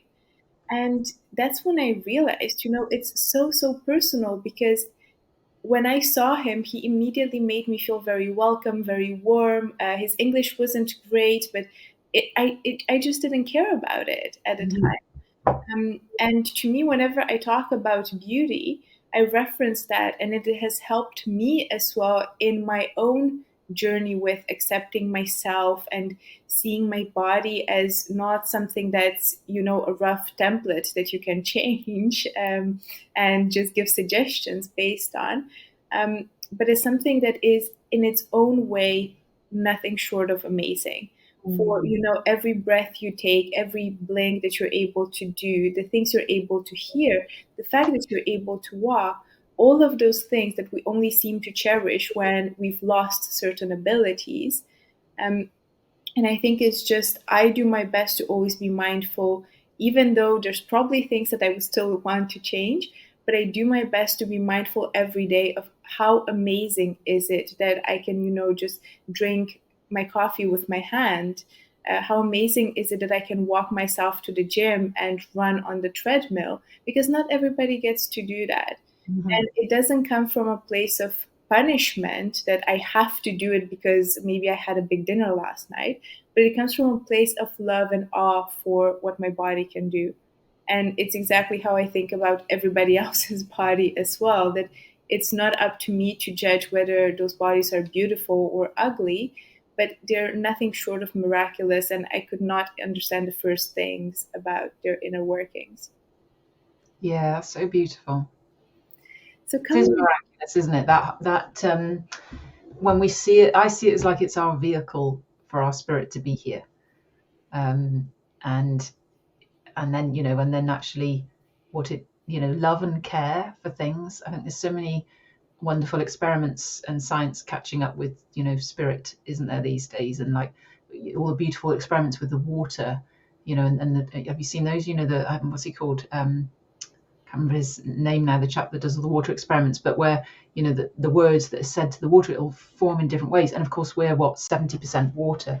So how we speak to ourselves, is so important, and it really changes then our experience. So yeah, really lovely. But gratitude is such a wonderful thing, isn't it? To have gratitude it can be incredibly powerful for helping us come out of our pain and suffering. Exactly. Gratitude for what is and not wanting it to be anything else. And that's probably in my 34 years of life, one of the most difficult skills that I've had to acquire. And I would still say I'm not at 100%, but it's a work in progress every day. Yeah. So I'm really curious because you've had this profound experience. It's changed, your relationship to your spirit, to your spirituality, probably, to yourself, to how you view yourself. What was Wendy like before this experience, and how has it changed you? So I think I was very much like, we're born, we die, we dust, that's it. In fact, I remember thinking that's it, there's nothing else. So quite clearly I was like, oh, that was wrong. And this sense that we are infinite beings, just recycling around, having this human experience. So definitely softer, way more compassionate. Used to be very judgmental. So much more compassionate and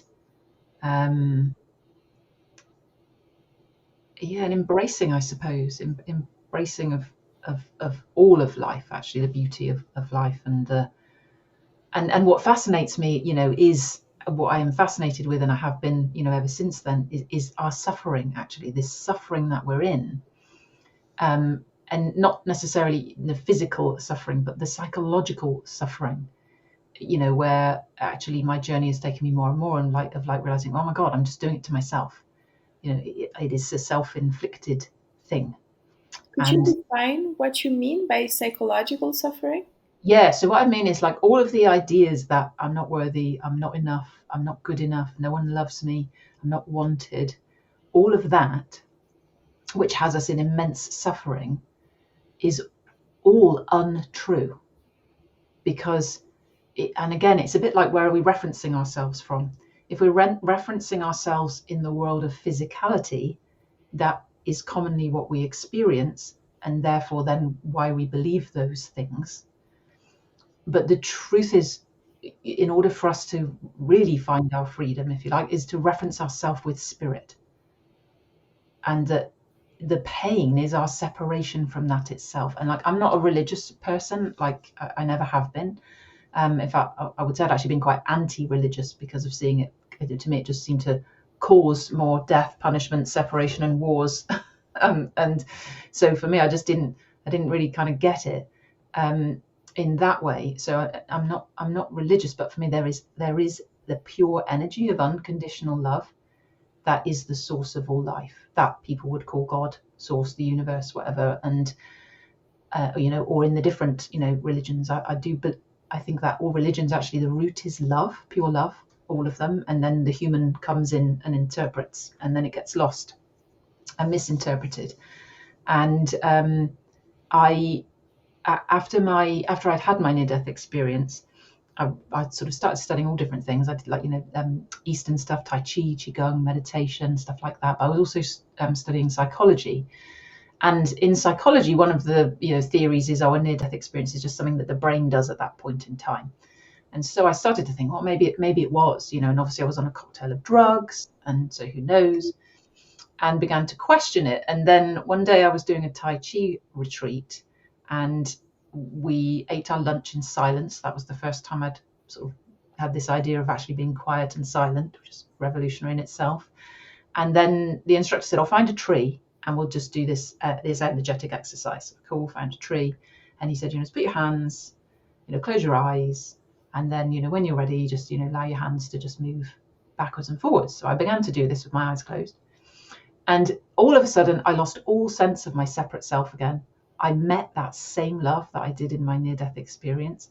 And I knew that it was the source of everything, that everything came from there and everything returned to there. And the words were unconditional love. And so our separation from that, because that is us, is, I think, what is the root cause of our suffering, that we don't know, we've forgotten who we truly are. And the other piece of that was, not long after I'd been out of hospital, I received my first experience of automatic writing, where I had a sentence on repeat in my mind and it would not stop. And I got up and started to write, and I just wrote tons of stuff about, as humans, how we hurt ourselves. But one of the pieces in there was, it said, there is love and fear and everything in between, and you can create from either. And in order to have a different experience, it's important that you choose love, but you're unwittingly choosing fear. And that was really, like, unwitting was like really, like, that's really, really relevant. We don't know we're doing it. We don't mean to do it, but we're in this kind of fear veil, and that when the mind opens to love, it's a completely different experience. And where does this fear come from? Because if I think of my own experience, it almost seems like I was almost born with it, or it was so ingrained in how everybody worked around me that there was no other way. Yeah. I think my current understanding is that it is like the physical experience is like under a veil of fear, and so we come in, and then the experience that we get met with, or we then interpret that, oh, like, this is not safe, or I'm not wanted, I'm not worthy, and then we come into the experience of fear. But we don't have to forget. And I think that's awakening, is us remembering, oh, this is what I am. I'm doing this sort of like, this is the love coming from the light, coming from the all that is, into this human experience. And we hit this like fear, and then we pick up all the patterning that is already here. And we think, oh, this is how it is, and it isn't. It's fear. There is another experience that we can have when we start to operate from love. And the easy question would be, how do we do that? But I also want to say, I know that you do a lot of work around silencing our inner critics. So you've done a lot of research, right, about who our inner critic is and how can we work with it. So probably there's no easy answer on how we can silence it, or how can we actually connect more with ourselves. But can you tell me what the first places would be for somebody with maybe a shattered sense of self-esteem, of I'm not worthy, I'm not good enough, I'm not pretty, I'm not smart? Yeah, so for me, it's like pieces of a puzzle. I call it the awakening puzzle. And that feels like, this last 23 years, that is the journey that I've been on, collecting these, this is a piece of the puzzle, this is a piece of the puzzle. And so it actually is to allow yourself to open up that there could be a whole nother way of experiencing yourself. And the first piece for me was the emotions that I learned I went to India and did amazing work learning how to process emotions. So to move to see them just as energy, and that you're just flowing with whatever the energy is, the sensation. Because the real problem is emotional, not logical, actually. It's like we're trying to figure it all out in the head, or you could say, like, with the ego mind, but the ego mind is itself the problem. It's not bad or wrong. It's nothing. It's just a protective mechanism. But like Einstein said, you can't solve a problem with the same level of thinking that created it, which is why the psychology and the digging into all of the things never really brings to true freedom, because it's just more of the same. Maybe some slight relief, but the reason it doesn't last is because it's never really getting to the truth or the root or cause.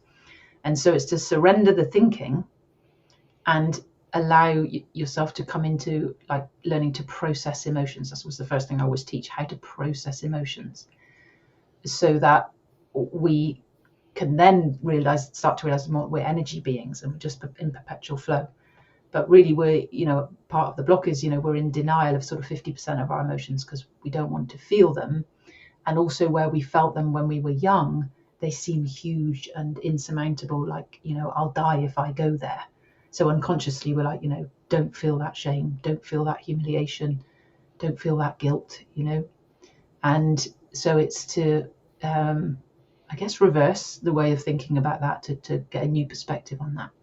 So you become unafraid of any feeling sensations. And if we put them in the ultimates of love and fear, we're afraid of fear, we're avoiding it. Whereas when we realize, there's nothing to be afraid of, it's just a sensation in the body right now. And I'm talking about psychological fear, not if you're physically, if there's a tiger running at you, do what you need to do.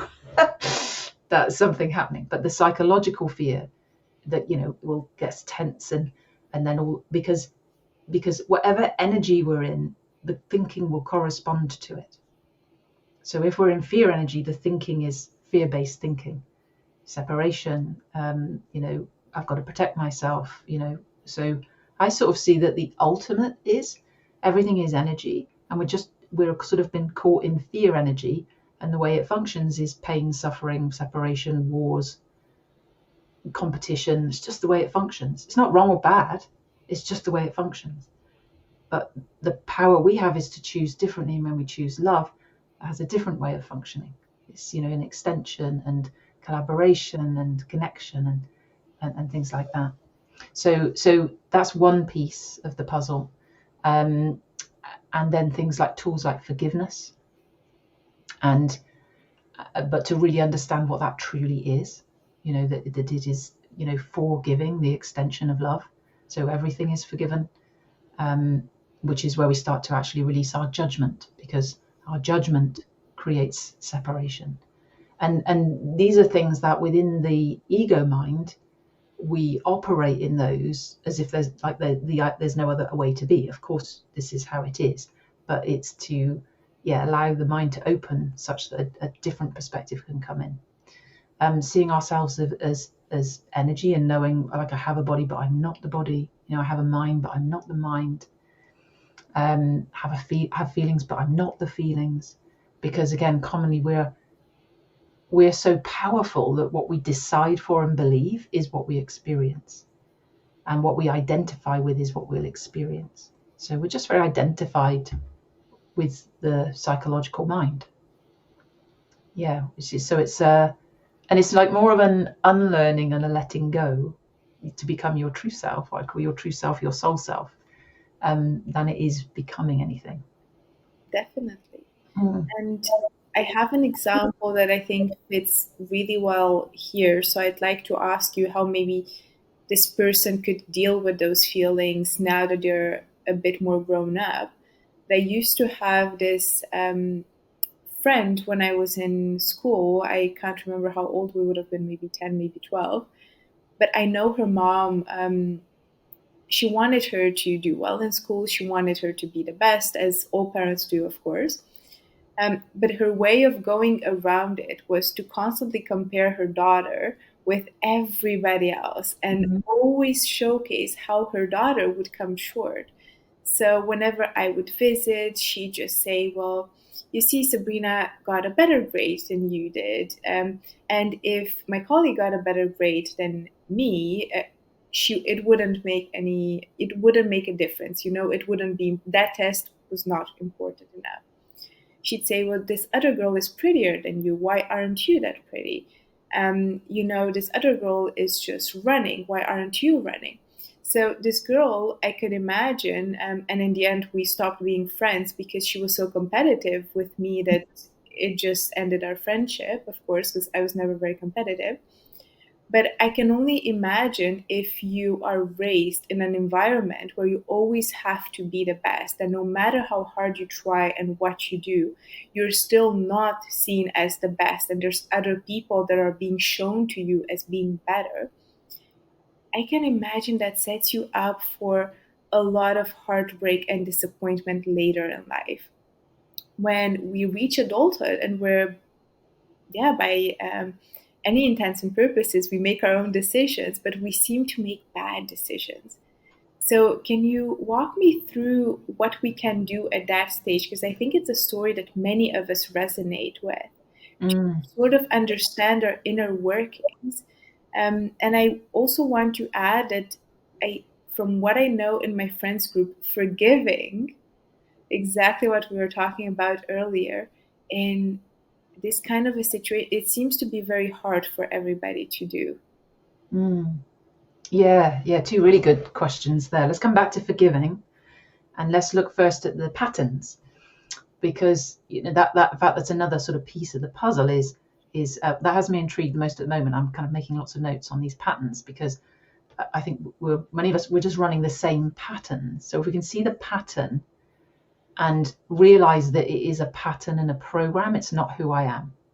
Because I think, again, that commonly we think, oh, this is who I am, and it's like, oh no, it's just a program. Almost like a computer game, or a computer. If we see, oh, actually, I'm just programmed, but it's not who I am, and who I am truly is free and gets to choose.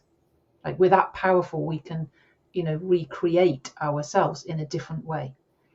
Because although things are happening to me, that ultimately I am the one, and even from very, very small, I am the one who is putting the meaning to it. Like, if you really get, we are spirit having a human experience, and we are putting meaning to things all the time. That's our will to create, our power. And so the example that you shared, like, that is probably going to create a perfectionist pattern, isn't it? Where I have to get everything perfect, I have to be the best. And that kind of shows up. It's interesting. There's like, it will show up in like opposite ways. So someone will be a massive high overachiever is one way it will show up, just striving. But there's that, the inner sense of like never being enough is crushing. And then, someone will do the opposite and hide, because if I can't get it perfect, then, I can't. I know I had the perfectionist pattern, and where it would just, I was an overachiever at school. That was how I got my parents' love. I'm good at that. I put cleverness and getting everything right. But it also meant I held back a lot, because if I couldn't get it perfect, I wouldn't do it. And any feedback always felt like crushing criticism. So we don't, if we're running that pattern, we don't allow ourselves to have the growth and the learning. And learning is not a joyous thing. Although we may take something from it that instant, it's like a drug almost, the hit of getting the A or whatever, or the high grade, or being the best. It's very short-lived, because it doesn't bring any real satisfaction. So they're all coping strategies for a sense of I'm not enough. But none of them work. They're all the ego strategy, really. None of them actually work, because you can't solve the idea that I'm not enough with anything from the outside of you, because nothing will ever be enough, which is why people just go on and on, the next thing, as opposed to just realizing, oh, I am enough just because I am. That truly realizing who you are, but seeing those patterns is part of what helps us to go, oh, look at that, that's interesting. Well, that really doesn't work, does it? And then choosing to do it differently, choosing a new behavior. And part of the freedom, I think, is that, which actually ties in nicely with the forgiving piece, is we really have to forgive anyone who we think has done anything to us that has meant that now I'm struggling with this thing. So I come from dysfunctional parenting. And, any blame out there, it will keep us stuck. So when we can forgive, and I always sort of see that, everybody is doing the best that they can with the knowledge and wisdom that they have at the time. Even if they appear to be like, narcissistic behavior, for example, we go, well, that person knows what they're doing. That's just, kind of like the behavior of my dad. It's like, yes, but even so, he was so pained that he couldn't act in any other way, because, like we were saying, if we're operating from fear, pain creates pain. It doesn't mean to, it's just how it functions. And love creates more love, just how it functions. And often if we're in pain, pure love is very, very uncomfortable. So although we may want it, if we believe I'm not worthy of it, which is one of the deepest things, isn't it? I'm not worthy of this beautiful love. And of course, the truth is everyone is. I think one of the deepest things that I've had to work on myself was when I realized that when people loved me and appreciated me, I could not believe it. I felt it as fake. I thought the person was genuine in what they were saying and showing. But I thought, like, why? Why would you do that? And that was to me a signal that I have to do more work. Because Mm. unless I see myself as somebody that's worthy of love, as somebody who loves herself, of course, if I don't think I'm worthy, then why would I ever believe anybody else could? So Yeah. it starts with ourselves, and it also starts, I like to say, with also not being a victim. Because when you are a victim, and it may very well be that you have been a victim in many situations up until now, but when you remove yourself of that role, that's where the power lies in changing your story. Yeah. Yeah. Because the truth is, the world works from the inside out, not the outside in. Exactly. And so if we perceive ourselves as victims, which again is a fair enough perception from the level that we've been experiencing ourselves, but what we have to realize is there's another level that we can experience ourselves at. And again, a bit like taking an upgrade in a computer game, right? I've been a victim of versus, oh, hang on a minute, actually, I'm powerful here. I am not a victim of anything, and that I get to choose and decide. And yeah, really, really beautiful. And that whole like allowing love, because I know with my husband, whose hand I didn't die for, like, we actually ended up splitting up because he loves me so much. He always has done. And when I met him, he felt like my soulmate. It's beautiful, beautiful love. But what I didn't realize at the time was that part of me, I couldn't accept that. I couldn't accept that for myself. And so I created this whole story that he didn't like my body. And anyway, we ended up splitting up. But quite beautifully, we had 8 years apart, and then we did come back together, and we're together again now, which is wonderful, and I'm so appreciative of that. But it is interesting. I could see where my whole life I'd been looking for love outside of me, looking for the perfect one, that would make me feel whole and complete, and that, again, we're looking in the wrong place, because the truth is it's inside of us. And when we realize it is us, then we become the overflowing cup of love. Like we're saying, the extension of love. We're no longer in any need. We're not trying to get anything.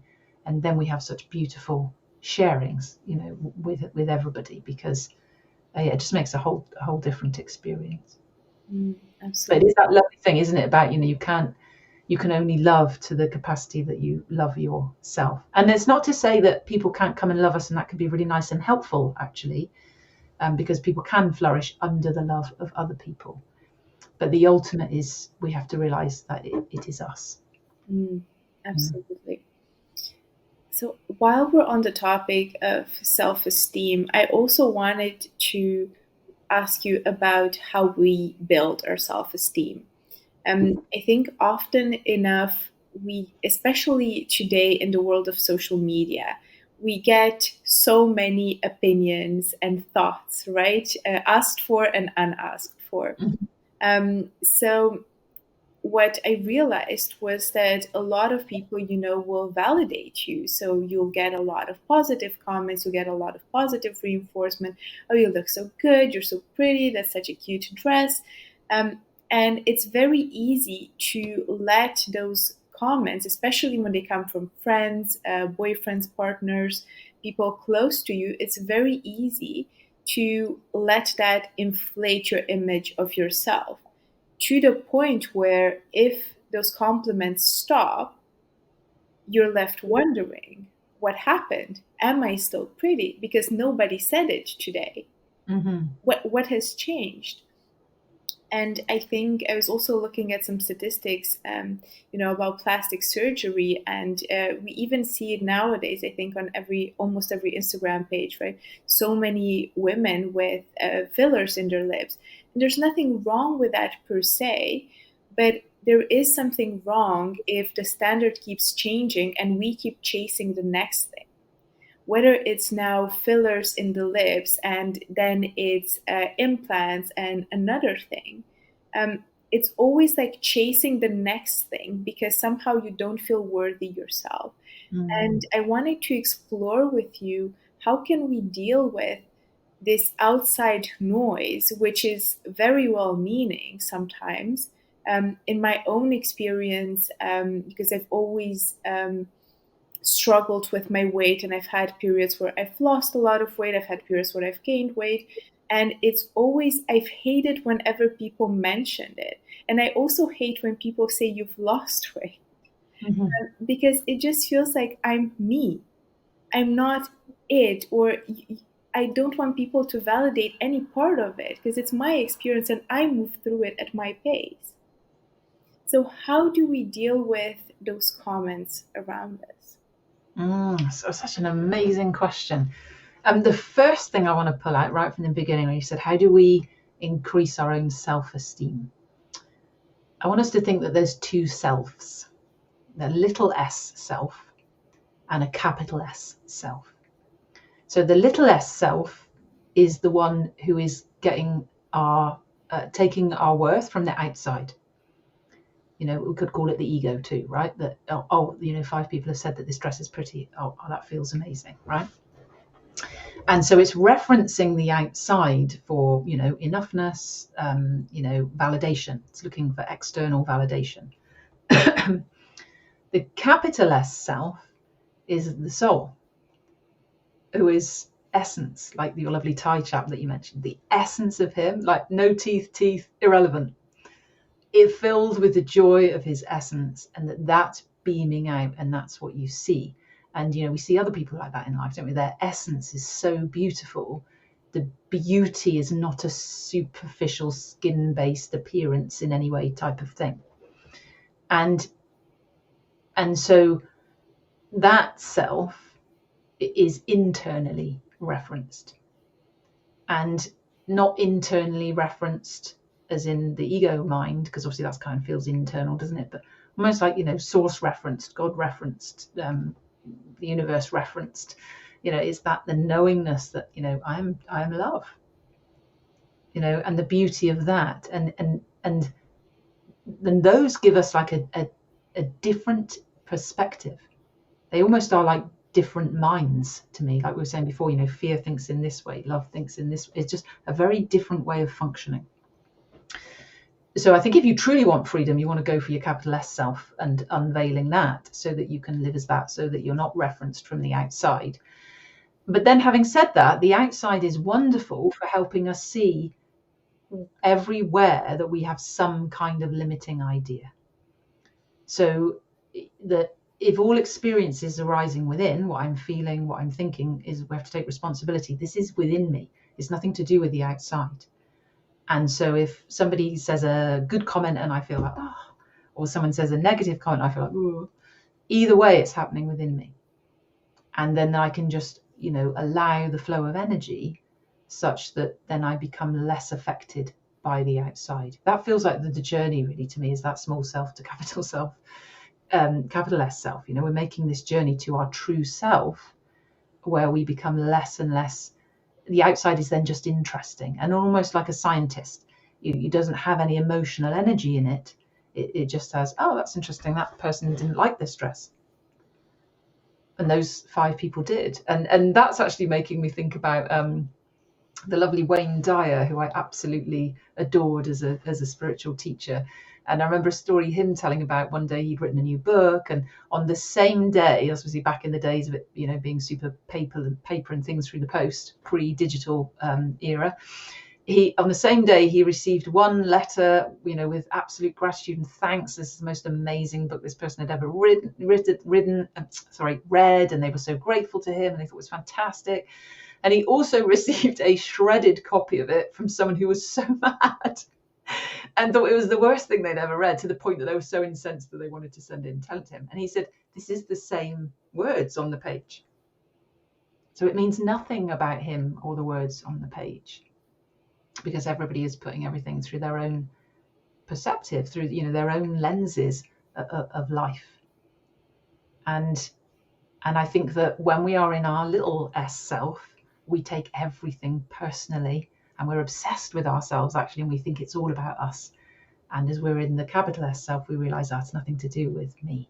It's just, that's what's going on in that person, or that's what's arising in that person.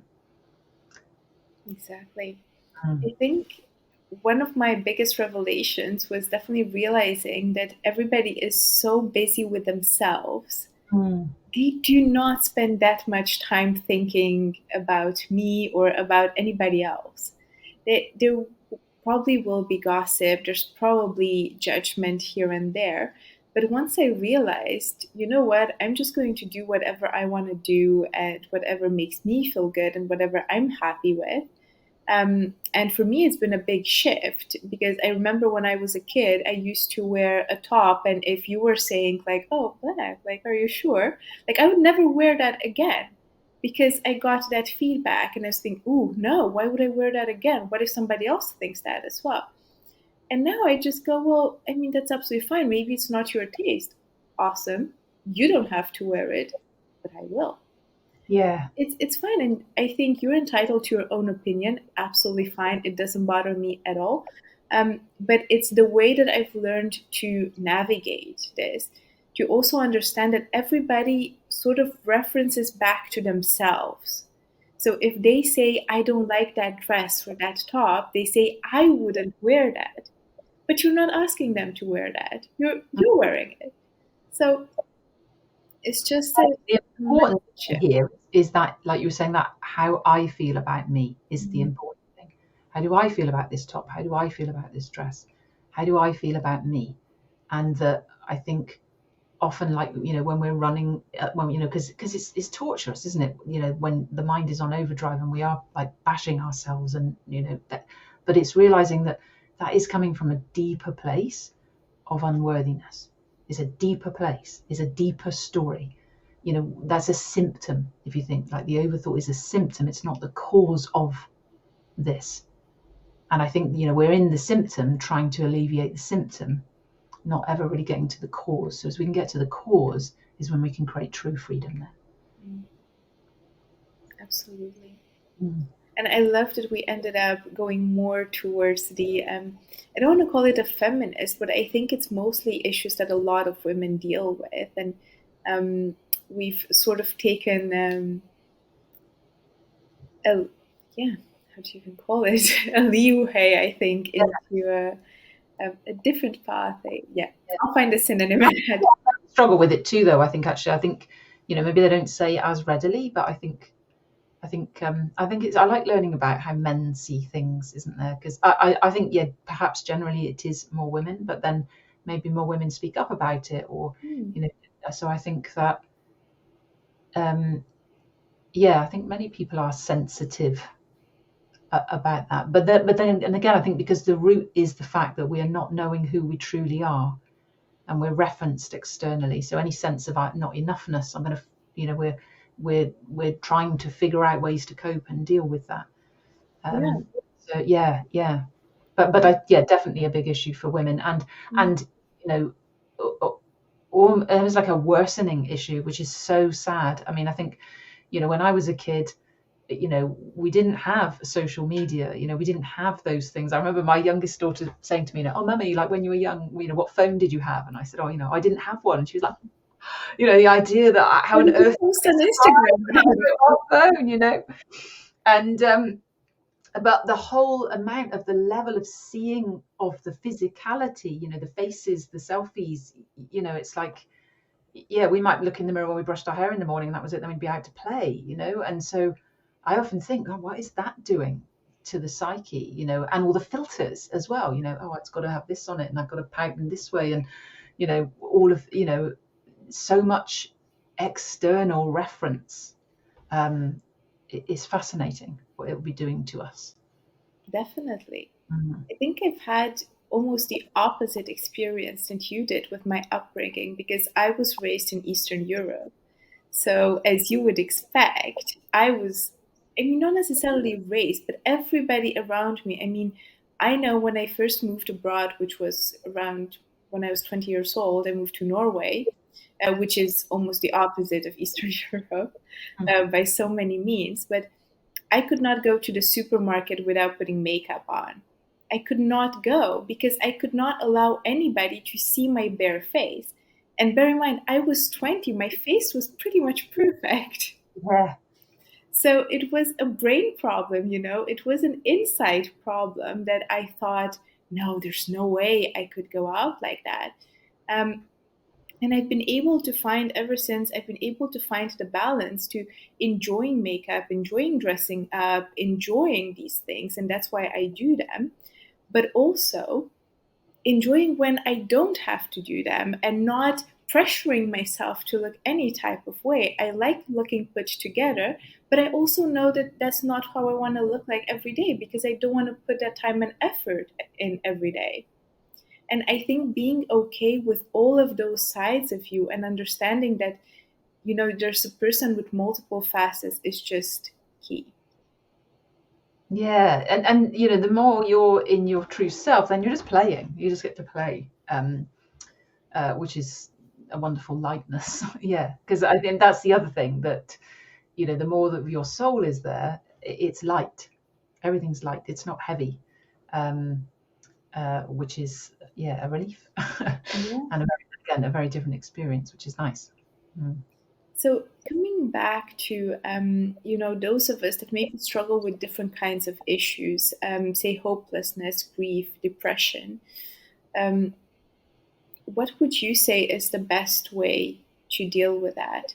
If you could give any piece of advice, because you've gone through, your own process of coming to terms with what your body looked like, with recovery, with what your new life meant to you. If you could give one piece of advice to somebody feeling hopeless right now, what would you say?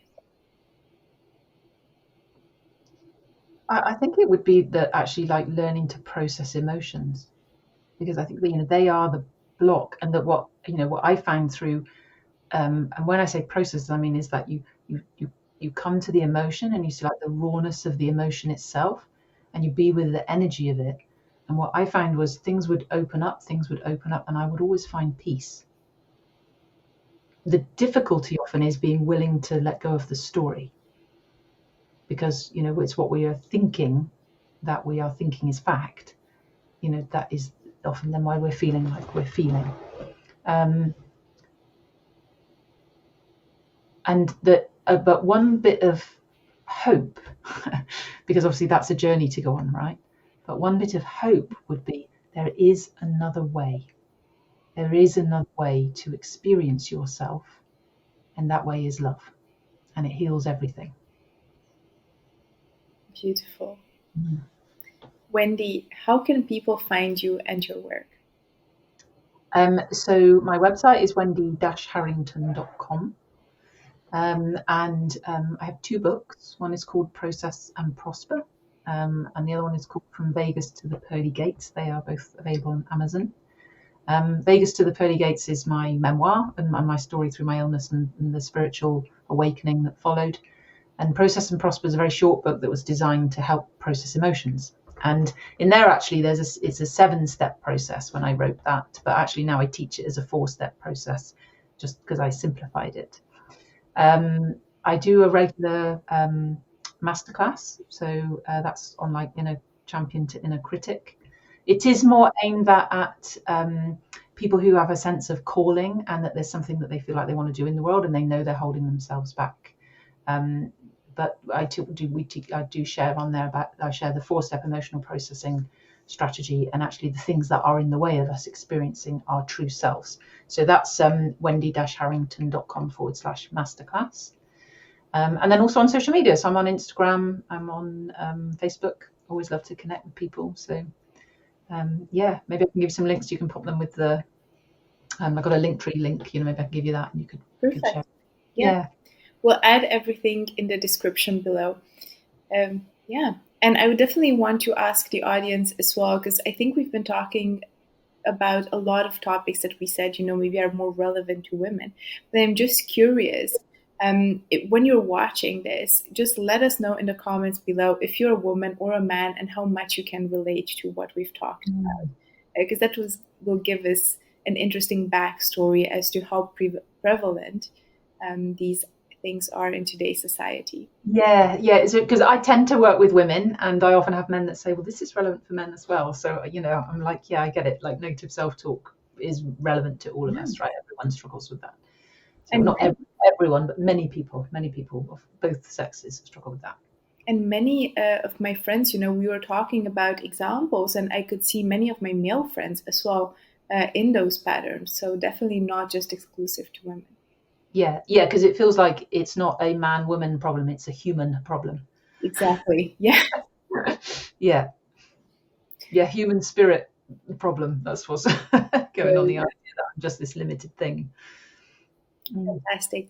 Wendy, thank you so much for being here today. It was an absolute pleasure speaking with you. Oh, thank you ever so much for having me. It's been a beautiful conversation, and I've really appreciated, exploring with you and chatting and sharing. Perfect. Let me just stop the recording.